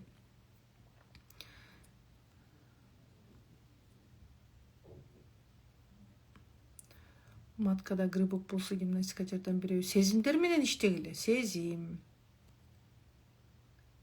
Мен 7 төрөгөм, опушение маткиден кыйналып атам дейт, шартымда болбой атат, көрүнөйүн десем дейт. Үй шартында кандай гимнастика жасалат? Ошону берип атпайбызбы? Үй шартында үйдө аткаргыла 10ду төрөсөңөр да бай экенсиз го, балага бай экенсиз. Кандай жакшы мээрим бергиле эми. Төрөдүм болду дебестен мээримди да кошо бергиле. Тамак деле эмес. Загиб матке болгондо ашказан оң тарапта болобу дейт. Маткаңар каякты карай кыйшайда. 18 жаштагы кыздарга катышса болот дейт. Офлайн 18 жаштагы кыздарга эмнеге катышыш керек болот атал? 2 жолу выкидыш болдум, бирок болот ооба. Себеби чектен чыгып кеткен эч кандай нерсе жок да. 2 жолу выкидыш болуп калдым, эже жакында опушение изагибсиң деди. Ордуна келтире аласыз ооба. Мен келтире аласыз деп айткан менен силер ошону түшүнүшүңөр керек да, ишенип катышышыңар керек. 4 степень сураган боюнча калып кетпешиңер керек. Калыбына келет, ооба, эч кандай дары ичпейсиңер, эч кандай лечение албайсыңар да. Только гимнастика кыласыңар, булчуңдарды бекемдейсиңер, кан тамырлар акырындык менен булчуңдар бүгүн кичине иреттелди, эртең уже кан тамыр булчуңдар дагы иреттелди, дагы ошентип анан жашарып чыгасыңар. Эгер кимде ким жакшы аткарса, жашаруу болот. 2 ай йогага, мисалы 2 ай келсе, бизге офлайнга кадимкидей байкайм, бир 4-5 жылга жашарат аял. муну өзүңөр билишиңер керек. Барбы менин курсума катышып, жаныңардагылар айтып атабы сен жашарып кеттиң деп. Кантип жашарат? Мындай бет булчуңдардын бырыштары азаят, сөөктөр ордуна келет. Себеби мен омурткага абдан басым жасайм. Себеби проблемалардын баары омурткада башталат да. А мен омурткага басым жасайм. Омурткалар жакшы дегенде ички органдарда боор, бөйрөк, жатын, ичеги карын, ашказанда органдар жакшы иштеп, организмде клеточный уровеньде жашаруу болот. Бир айда уже аял чыйрак болот, энергичный болот, көздөрү жанып калат, мындай спокойный болуп калат. 2 айда уже 4, 5, 6 жылга кадимкидей жашаруу болот. Сөөктөр ордуна түшүп, бет булчуңдары тартылат. Мисалы, менин деле көзүм кабатуу көрүнчү эмес. Кече 2 күндөн бери ушунчалык тамакты көп жеп алып, конокто жүрүп шишип калдым. А так мындай менин көзүм кабатуу көрүнчү эмес мурда. Азыр кабаты көрүнүп калды. Эч кандай менде кирпигим өстү еще. Мен кирпик коюп жүрчүм, азыр кирпик да койбой койдум. Кирпик койбой койдум, кирпигим өстү. Көзүмдүн кабаты көтөрүлүп калды. Мен ойлочумун, кичине этин алдырып койсом окшойт деп ойлочумун. Анан алдырам дегенимди деле унутуп кеттим. Бир күн анан ушу этти бир косметологду көрүп, мен де этин алдырып коёмун деле. Көзгөнү карасам эле кабаты көтөрүлүп калыптыр го, ошону байкабай калыпмын го. Аябай сүйүнүп жүрөм. Протрузиям кетти. Мен 2 бутум 2 жакта карай баштаган болчу.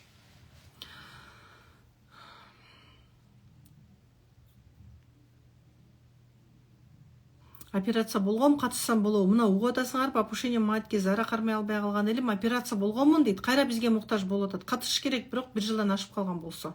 Сразу эмес.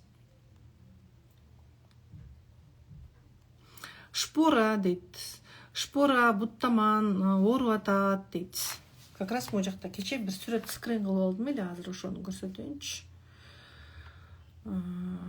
Биздин тамандан өтөт экенин билебиз, нерв тамандан өтөт экенин билебиз. Мына сиз өзүңүздү бир аял экениңизди кабыл албай жүргөн сыяктуусуз да. Могу көрүнүп атабы? Таман мына согончок жакта биздин жамбаш түбүбүз жайгашыптыр да, жамбаш түбүбүз. Аял катары сен өзүңдү унутуп, мүмкүн бир эркекти оңдогуң келип, ага таарынып, кыжаалатчылык болуп, андан сүйүү күтүп, мээрим күтүп жүргөн чыгарсың.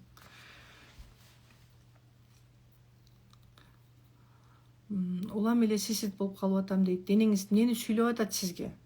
Сиз сисит болгондо кыжырданасызбы, ачууланасызбы? Демек сизде ошондой сезим бар. Кыжырданасызбы, ачууланасызбы, күнөөлүү сезесизби? Кандай эмчектеги папиллома кетеби, интим гимнастикадан можак менен иштегиле. Мындай аялдар, сыйкырдуу палочка жок. Иштегиле өзүңөрдүн үстүңөрдөн.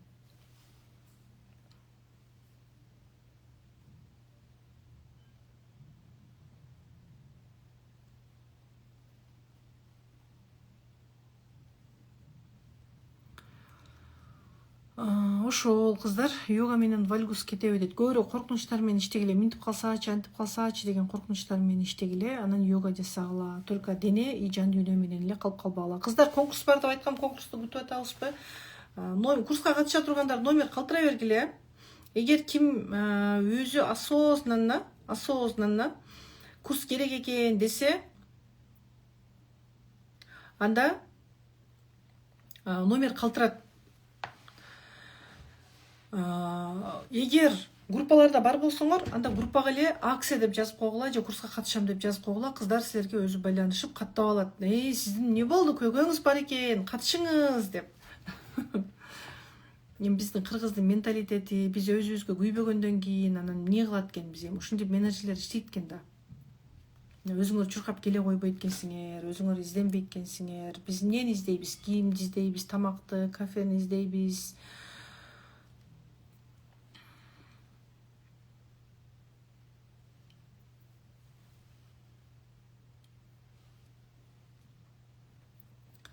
Ошол номер калтыра бергиле. Группада барлар менеджерге жазыңыздар же группаңызга жазып коюңуз катышам деп. Ал эми группаларда жоктор бул жакка жазыңыздар. Ошол геморройдон кантип арылса болот дейт. Эфирди кайра баштан көрүп чыккыла. Интим гимнастика жасайсыңар, арткы анус жака да жасайсыздар, кын жака да жасайбыз, туура жасайбыз. 0дон баштап үйрөнөсүздөр да, анан кан айлануу жакшырып, уже 3 күндөн баштап эле жыйынтык боло баштайт. Курс 14-февраль башталат. Уже силерде февральдын 20-ларында жыйынтыктар билине баштайт. Акция деп группага жазасыңар. Бул жактан силер акция деп койсоңор кантип табабыз? Номериңерди калтырсаңар табабыз, номериңерге байланышабыз да. Ошол бала эмизем катышсам болот, неге болбойт? Валберсте отурасыңар, заказды берип коюп, пайдасы жок нерселерди алып. Мага бир аял келди. Бир жума болду. Статная женщина. 72 жашта экен. Шляпаны кийген, аппак шарфты тагынган, кымбат фирманын пальтосун кийген, аппак кичинекей такасы бар сапожканы кийген, сырт жакты мындай ирет дегенде токтоткон эмес да. Анан гонартроз бар экен. Бутунда гонартроз, уже гонартроз болуп кеткен. Жатын сыртка чыгып калган. Булчуңдар ушунчалык алсыз, анткени күнөөлүү сезимден эзилип кеткен. Анан карап туруп ойлодум. Баягы сиңип калганда сырт жакты ирээттүү. Эгер ички дүйнө ирээттүү болсо, сен сыртың өзү эле кооз көрүнүп калат. Сен арзан кийимден эле сен кооз көрүнүп каласың. Бренд кийбесиң деле кооз көрүнүп каласың. Ишенесиңерби? Мен кийимге азыр кызыкпай калгам. Илгери мен дагы кийим аркылуу жыргалчылык издечүм да. Кийим алсаң жыргап, 1-2 саатка жетет, бул компенсация да. Азыр мен эң жаман көргөнүм кийим кыдыруу. Убакыт керек кийим кыдырганга биринчиден, экинчиден мен кийимден рахат издебей калгам. Мен жан дүйнө тынчтыгынан, аялдык энергиямды сезинүүдөн, өзүмдү байкоодон көрөөк мага энергия берет. Ошол.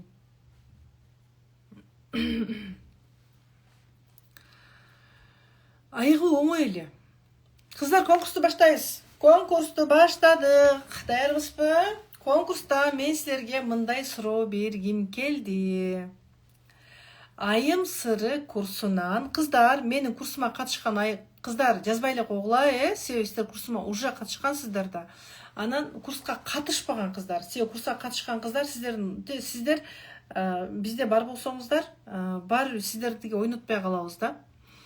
Ошон үчүн курска катышпаган айымдар ойногула, выгорание боюнча айткоңуз дейт. Эми только рост ошол окуш керек, ар бир сабакты баштан катышып окуш керек. Жаш бала болбошубуз керек да, кыздар. Чоң адам катары аккуратно аракет кылышыбыз керек да. Эми курс кыздар мындай. Айым сыры курсунан эң оор дегенде кандай көйгөйдөн арылса болот? Кандай көйгөйдөн арылса болот? Эң оор дегенде.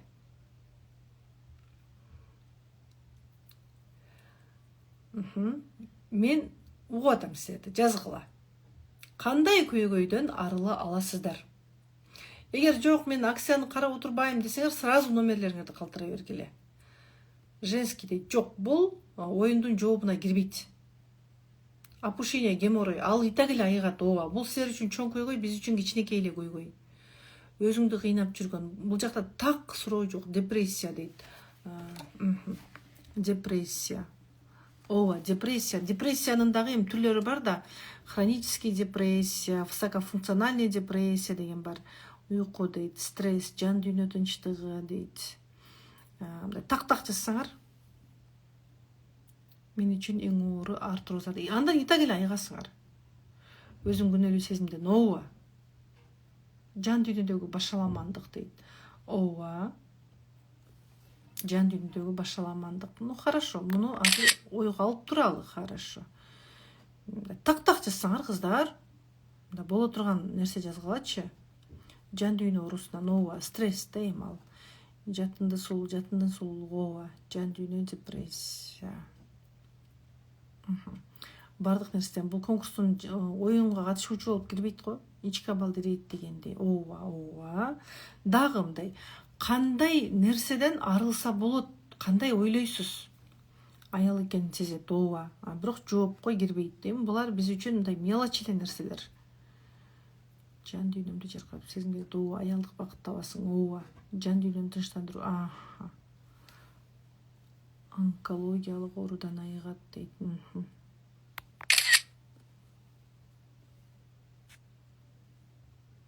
Жек көрүү. Ооба, араласыңар, себеби аны менен иштейсиңер, самооценка жоголот. Ооба, булардын баардыгы мындай эле нерселер да. Высокофункциональный стресстен дейт. Ооба. Өзүн табуу. Хорошо. Баардык оорулардан дейт.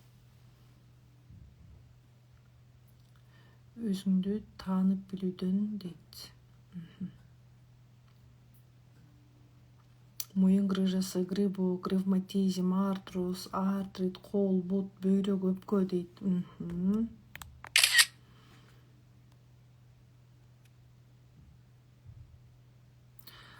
Десе, мен бул жакка телефонго тартышым керек да. Мен силерге түз эфирден кантип табам?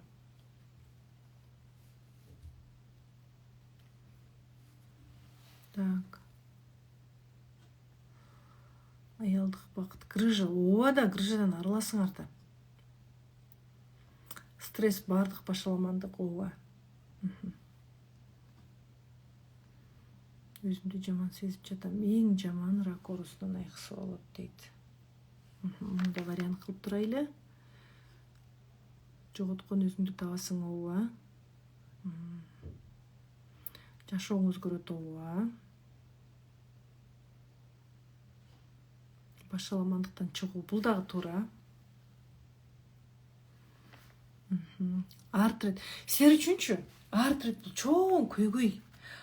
Биз үчүн бул чоң деле көйгөй эмес. Айыгасыңар. Страхтан чыгуу. Туура.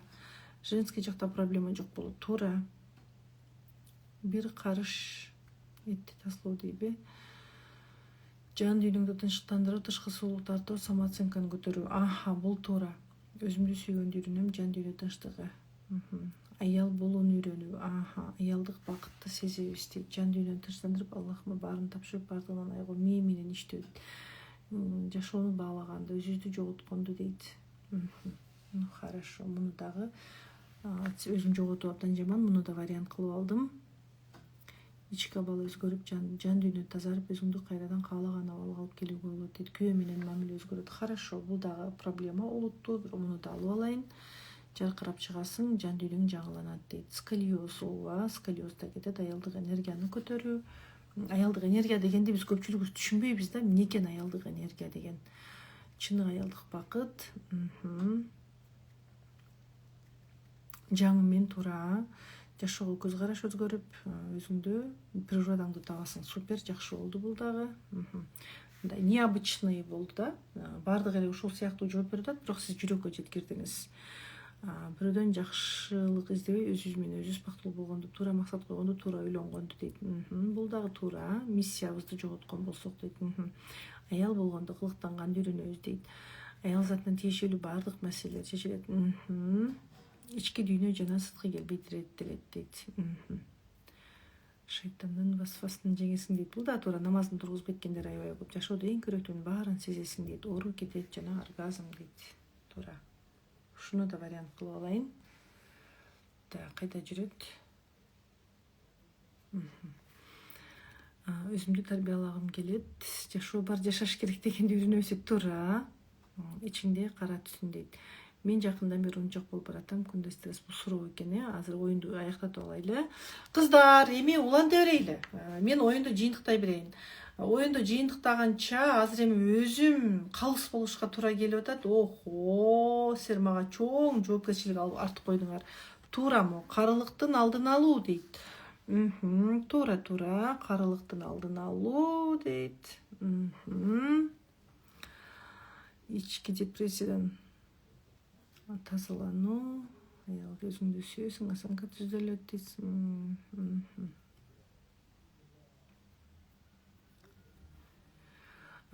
Жакшы кыздар, эми эфирде отурган эгер өзгөчө энелердин балдары болсоңор, анда 5 аялга биз жолдомо беребиз. 5 аялга курска бекер жолдомо беребиз. Алла ыраазычылыгы үчүн Рамазандын урматына бир окуйм, точно аягына чыгарам, мен гимнастика жасайм, акча төлөп келгенде окуйм дегендер болсо, анда бул жака жазып койгула. Менде өзгөчө бала бар деп жазып койгула. 5 ул.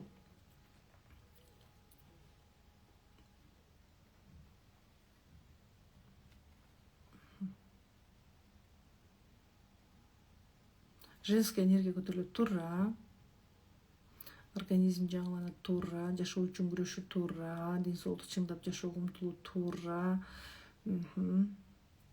Жөн гана жашаганды билүү, өзүңдү баалаганды үйрөнөсүң. Менде өзгөчө бала бар дейт. Мындай кыласыңар, өзгөчө балдары барлар. Өзгөчө балдары барларды кандай кылсак? Мен азыр эмне кылышты билбей калдым. Мен скрин кылып алып берейинчи могу жерден силерди. То есть скрин эмес, бул жакка фото кылып алып берейинчи.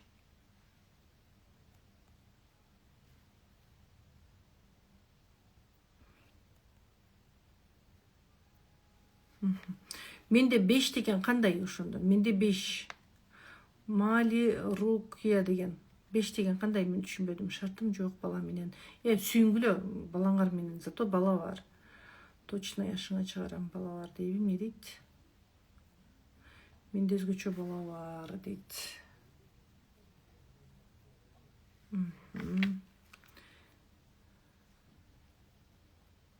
Менде 3 эле бар. Мен түшүнбөдүм силер эмне дегениңерди. Менде 3 эле бар. Эмне дегениңер?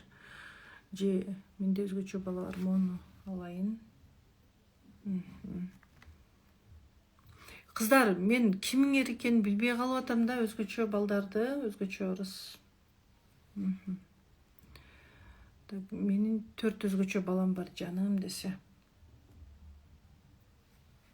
Ошол өзгөчө балдар жөндөн-жөн болгон жок. Бүт өзгөчө балдардын апалары менен сүйлөшсөң, ар бириники жөн эмес, стресс болгон боюнда бар кезинде. Кислородный голодание болуп, анан аутист болуп калды, даун болуп калды деп айта беришет. Жок, кислородный голодание сенин жашооңдо болду да. Сенин жашооңдо аба жетпей калды, сен кысылып калдың, сөздөрдөн эзилип калдың, өзүңө жашоого уруксат бербей койдуң да. Гидроцефалия өзгөчө балага кошулабы дейт. Эми гидроцефалиядан айыкса болот негизи. Мен апамда деле гидроцефалия бар, сопсон эле жүрөт. Апамкын 60 жаштан өткөндө билдик. Гидроцефалия менен иштейди. Өзүңөр эле консультациядан өткүлө. Мени да кошуңузчу. Эжемдин 18 жашта кызы бар. Эжеңиз өзү жазыш керек да, өзү каалаш керек. 4 бала бар менде дейт. Ошондой 4 бала бар. Мен балам бар дегениңерби, өзгөчө балабы? Кандай? Муктаждык дейт кыздар. Өзгөчө бала жок, бирок муктаждык. Жөндөн-жөн адамдан үмүт кылып жашаганды тоба кылгыла. Кудайдан сураганды үйрөнгүлө. Алла Таала менин спонсорум дегенди үйрөнгүлө. Мен 5 өзгөчө балам бар дейт. Ой жаным десе.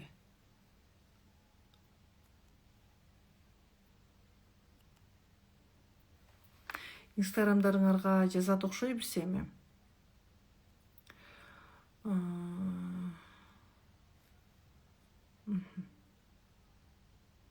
Аутизмдин жеңил түрү. Негизи консультациядан өтүп койсоңор, ушул оорулар жөндөн-жөн эле жок, мындай бат эле жок болуп кетет. Өзүңөрдү да баланы да кыйнай бербегиле. Же аутисттер таптакыр айыгып кетиши мүмкүн. Өзүңөр консультациядан өтсөңөр, же жеңилдеши мүмкүн баланын оорусу. Мындай да, оору сага проблемабы же балага проблемабы? Бала кичинекей, ал проблема кылып сыгылышты билбейт да, ал просто ооруп атат да. Оорунан сен кыйналып атасың да, кимдин сезими? Сенин сезимиң да. Ички тынчтыкка жетүү, таарыныч жана коркуулар менен иштөө, жубайлык жана үй-бүлөлүк мамилени жакшыртуу, аялдык сыпаттарды өнүктүрүү, назиктик, ишеним, сабырдуулук дейт. Менде бир эле кыз бар, студентка болду, башка балам жок дейт. Энди окугум келет дейт. Менин мойнумда туз бар, башым катууруйт, катышам жакшы. Аутизмдин жеңил түрү болсочу, бала толук аутизмден арылышы мүмкүн. Менде симфизит дейт, катышсам болобу? Жок, симфизиттер азыр катышпай тургула. Азыр кыздар өзгөчө балдардыкын мен азыр так 4-чү балам дейт. Эми кимге беришти билбей атам. Азыр бир сразу ушул жерден ойлоп салайынчы. Менде 3 эле балам бар, кесир болуп төрөгөм дейт. Менде бир бала бар, өзгөчө дейт. Мухаммедали сизге берейличи. Мухаммедали, эми тандаш кыйын болот экен, аябай. Мен сразу жөнөтүп коеюн кыздарга. Мухаммедали, андан кийин могу оюн азырынча суроолорго жазып тургула, кандай маалымат, кандай айым сырынан могу кандай көйгөйдөн арылса болот деген суроого мен азыр конкурс жүргүзүп атам. Жазып тургула. Так, уруп туруп басына салайын. Мухаммедали. Мухаммедали деген кыз экен, бала экен. Мухаммедали деген, то есть аккаунт экен. Мына ушул белгилеп койдум. Сиздерге эми өзүбүз билбей калдым кантип ойнотушту, ошон үчүн ушундай кылып белгилеп жиберүүгө туура келди. Андан кийин авиа мен окуй албай койдум. Так сөз эмеспи, же мен окуй албай койдумбу? Так, андан кийин менин 500 балам бар дейтпи? 500 балам бар. Мен түшүнбөдүм, эгер ушундайбы. Мали Рукия деген аккаунт экен. Муну да алдык. Бул экинчи болду. Андан кийин Орозгүлгө бердик, үчүнчү.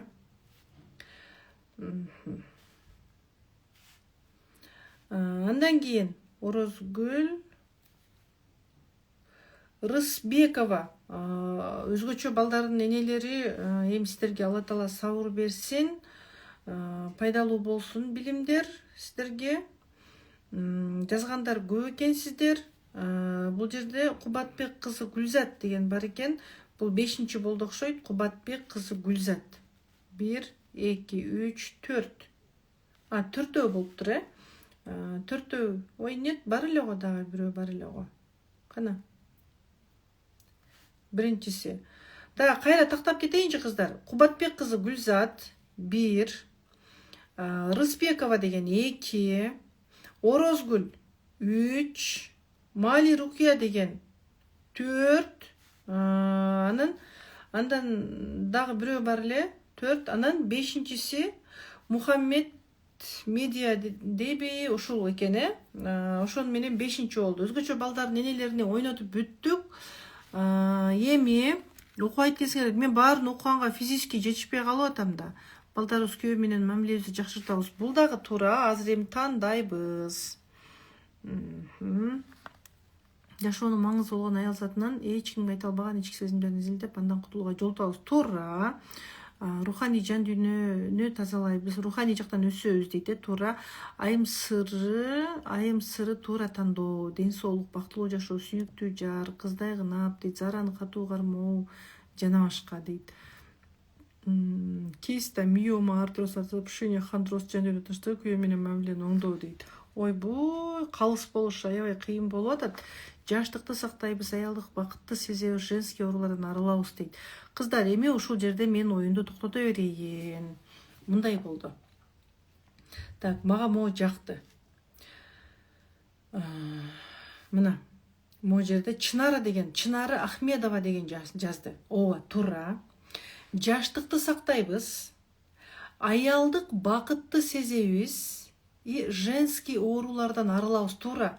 Жаштык сакталат, сен эрте карып кетпейсиң, бетиңдеги брыштарың чоңоюп кетпейт, денең түз жүрөт, коюп жүрөсүң, ички органдарың чың болот, ооруп калбайсың, матка, бөйрөк, ичеги карын, ашказан, энергия жакшы бөлүнүп, гормоналдык деңгээлде сенде жаштык болот. Климакс эрте болуп калбайт, чыйрак жүрөсүң, ооруга жол бербейсиң, здоровая болосуң, психоэмоциональный жактан дагы сен здоровая болосуң. Анан могу жактан бирөө рактан арылууга болот деп жазды, мен ошону алгым келди. Эң жаман рак оорусунан айыкса болот дейт Нурзат Закирова. Сиз муну мен эфирлермен угуп айттыңызбы, бирок көпчүлүк эми мен мындай кыздар, мен могу жерде бирөө жазып атат, айтып атсаң, жаштык сакталбайт, баарыбызга карылык келет дейт. Ооба, мен сен 40 жашында калып каласың деп атамбы? Ден соолугуң чың жүрөт, каарып кетпейсиң, бат эле бети башың бырышып калбайт, эрте эле ооруга берилип калбайсың дегенди айтып атабыз да. Ушундай токсичный түшүнбөгөн адамдарды блок эле салып салыш керек. Финансылык жактан өсөбүз дейт, туура, ооба. Мындай могу жерде бирөө жазып атат. Эң жаман рак оорусунан айыгууга болот деп Нурзат Закирова деген жазды, туура. Кантип айыгат? Кантип? Мен азыр рак менен ооруп аткандардын баарын топтоп алып, жоопкерчилигин артып алгым келип турган жок. Муну мен далилдеген жокмун. Рак менен ооруган аялдар далилдешти. Кантип? өздөрү айтат да, рак менен ооруп жүрүп курсак катыштым дейт. Анан бир 4-5 айдан кийин текшерип байкасам дейт, мен состоянием жакшырып атат дейт, уйкум жакшырып атат дейт, дарыга муктаж болбой калдым дейт, чыйрак болуп калдым, мындай жашагым келип калды дейт, жылмайып калдым дейт, мындай жашоого деген үмүт пайда болду дейт да. Анан анализ тапшырсам, уже менде рак жок экен дейт. Рак деген оору эмес, кыздар. Рак, сахарный диабет деген оору эмес. Мен азыр көп нерсе айткым келип атат, бирок мындай бул провокация катары байланып калышы мүмкүн. Ошон үчүн айтпай эле коеюнчу. Болгону мен эме баягы мамлекет деңгээлде провокация катары байланып калышы мүмкүн да, дагы бир сөз айтсам. Болгону дарысыз айыкса болот деген нерсени айткым келип атат. Жан дүйнөңөрдү реттегиле. Все болезни от нервов дейт. Мен сторисмен бүгүн көрдүңөрбү? Могу бала да айтып атат да. Мен муну уксаңар.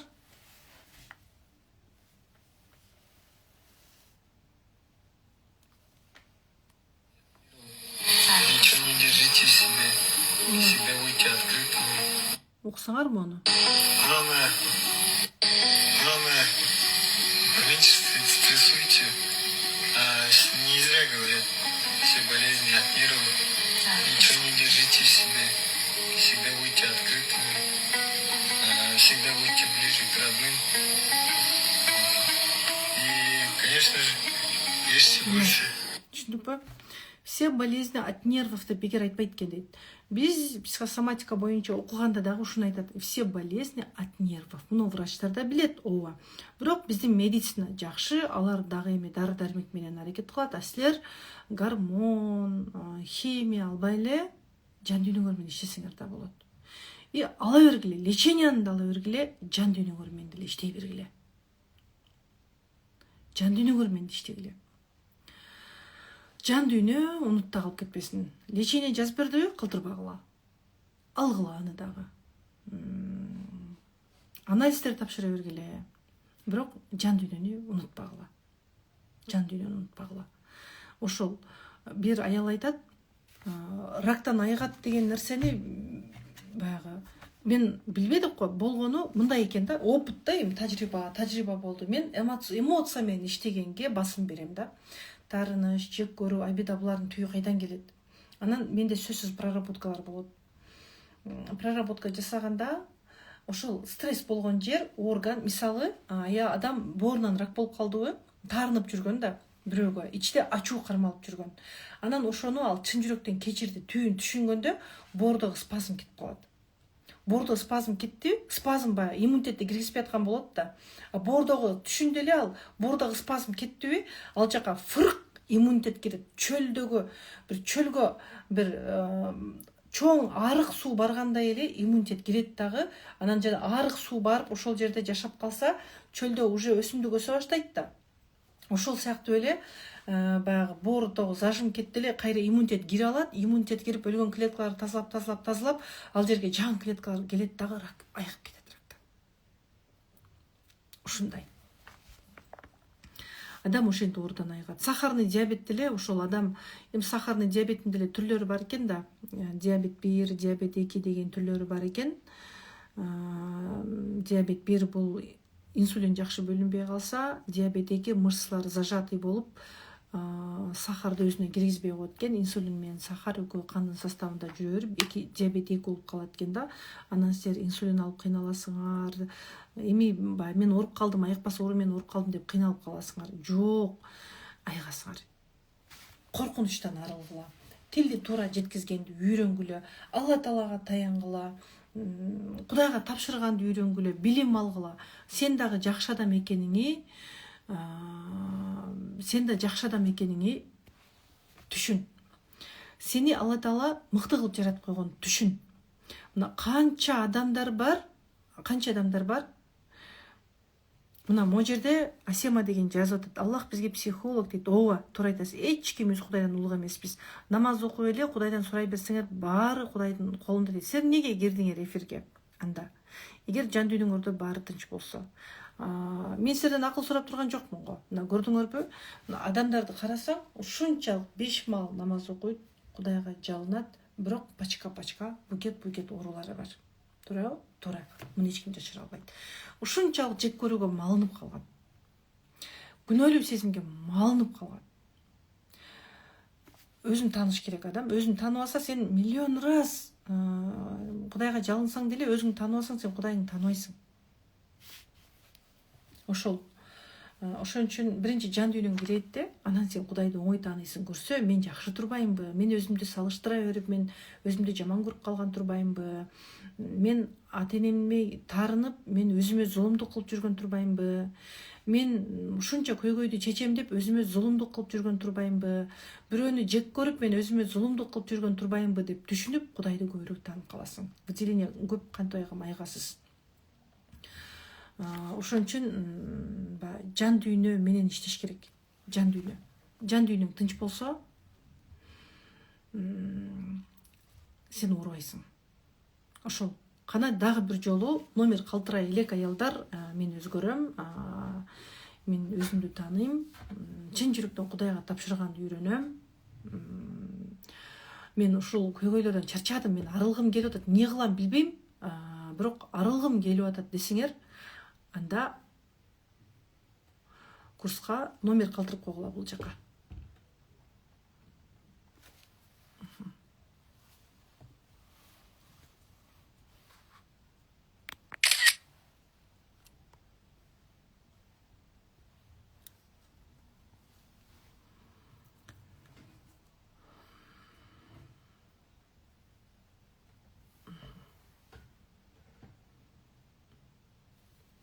Ошол.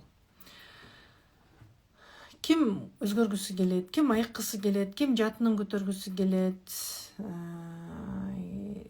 анда курс силер үчүн.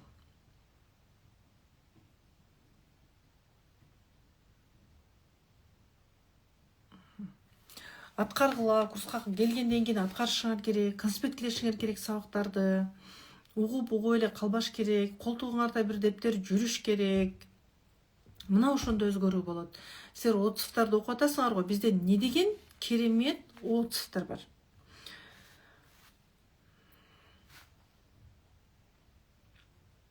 Отцовтарды Инстаграмга чыгарып жетишпейбиз.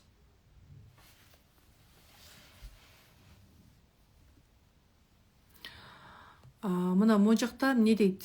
Эч кандай диетасыз 84 килограммдан 72 килограммга түштү. Эч кандай диетасыз. Жан дүйнө менен иштеди, стресс кетти, анан йога жасады, болду. Көп нерсе талап кылынган жок. Кудай көп нерсе талап кылбайт бизден. Ал биз үчүн биз сураганды бергенге даяр. Запордон арылды, геморройдон арылды, губалар агарды, кындын губалары агарып калды. И жолдошу менен мамилеси жакшырып калды, мынакей.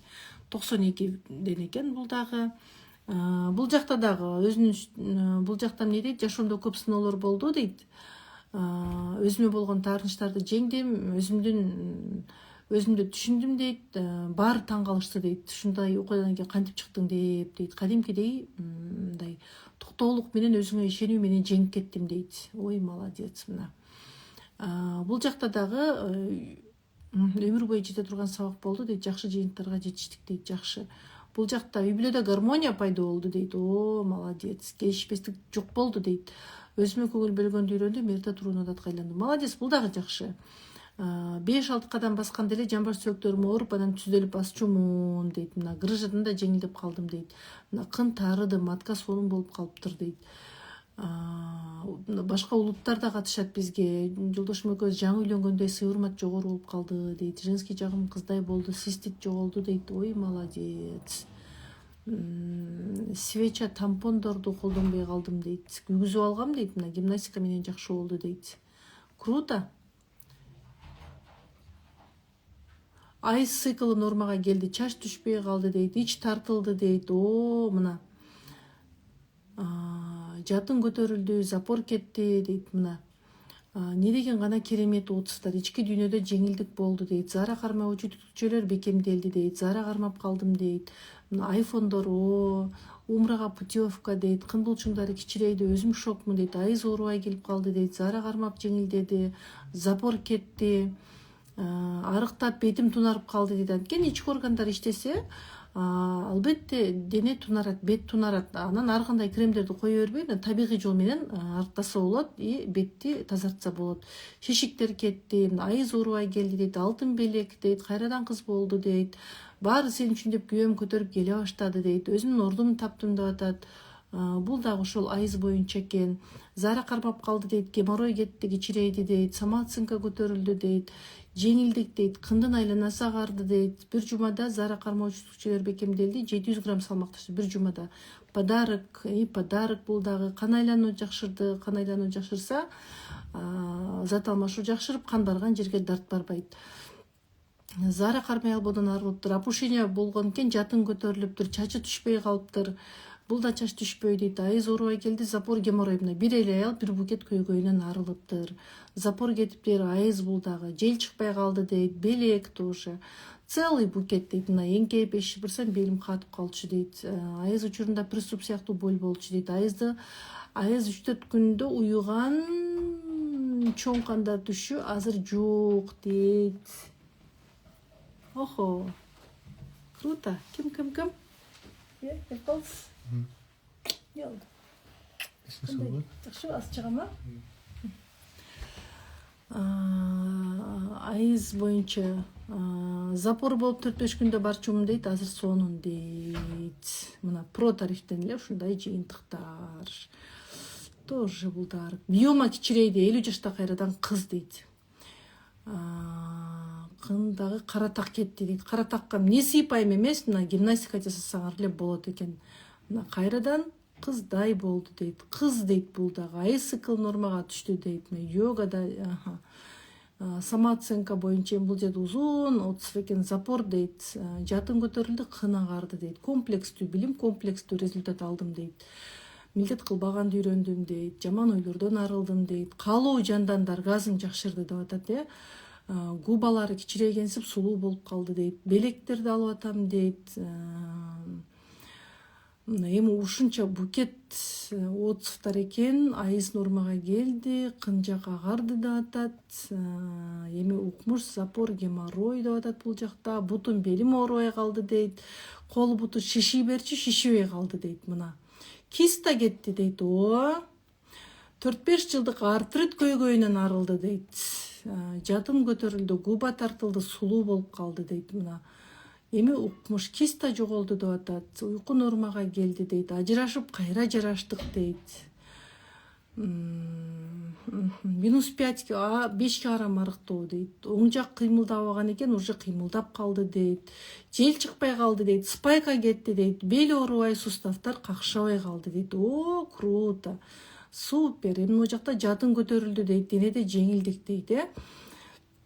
Бетке массаждын отзывдарын айтып атышат. Оргазм алып баштады, геморройдон арылды. Айыз биринчи ирет оорубай келди дейт. Ушундай. Азыр бир рак боюнча дагы бар эле, ошону таппай калдым. Тизе оорубай калды дейт. Охо. Геморрой жоголду, ичкирди дейт. Жел чыкпай калды, жолдошу өзгөрдү, өзү жеңил жашоону үйрөндү дейт. Рак дегенди унуттум дейт мына киши. VIP 94 группасы экен. Бул мурда катышкан экен, бирок ал VIP 94-группа али пронун сабактарында, ушул башка сабактарда жүрөбүз. Бул айым мурда катышкан экен. Жашоом 180 градус эмес, 360 градуска бурулду десем болот. Эң чоң опухоль рак деп чыгарып койгон диагнозду мен азыр совсем унутуп койгом дейт. Только вперед кетип бара жатам дейт. Мынакей чып-чын ыраазычылык билдирем деген бир айым жазган экен. Ушундай. Анан силер болсо дагы деле кичинекей көйгөйүңөрдү тоодой кылып отурасыңар. Ошол норм түшүнгөн аялга отурсуздар, өзү жетерлүү. Ошону айтпайсызбы? Ошол кыздар эми коштошолу. Эгер ким жетишпей калса, номер калтырып жетишпей калса, Инстаграмга жазгыла. Ким группаларда болсо, группага жазгыла. Ким менеджериңиз болсо, менеджерге, болбосо директке. Коштоштук. Жакшы калыңыздар. Мен жолдошум келип калды. Тамак бере салайын.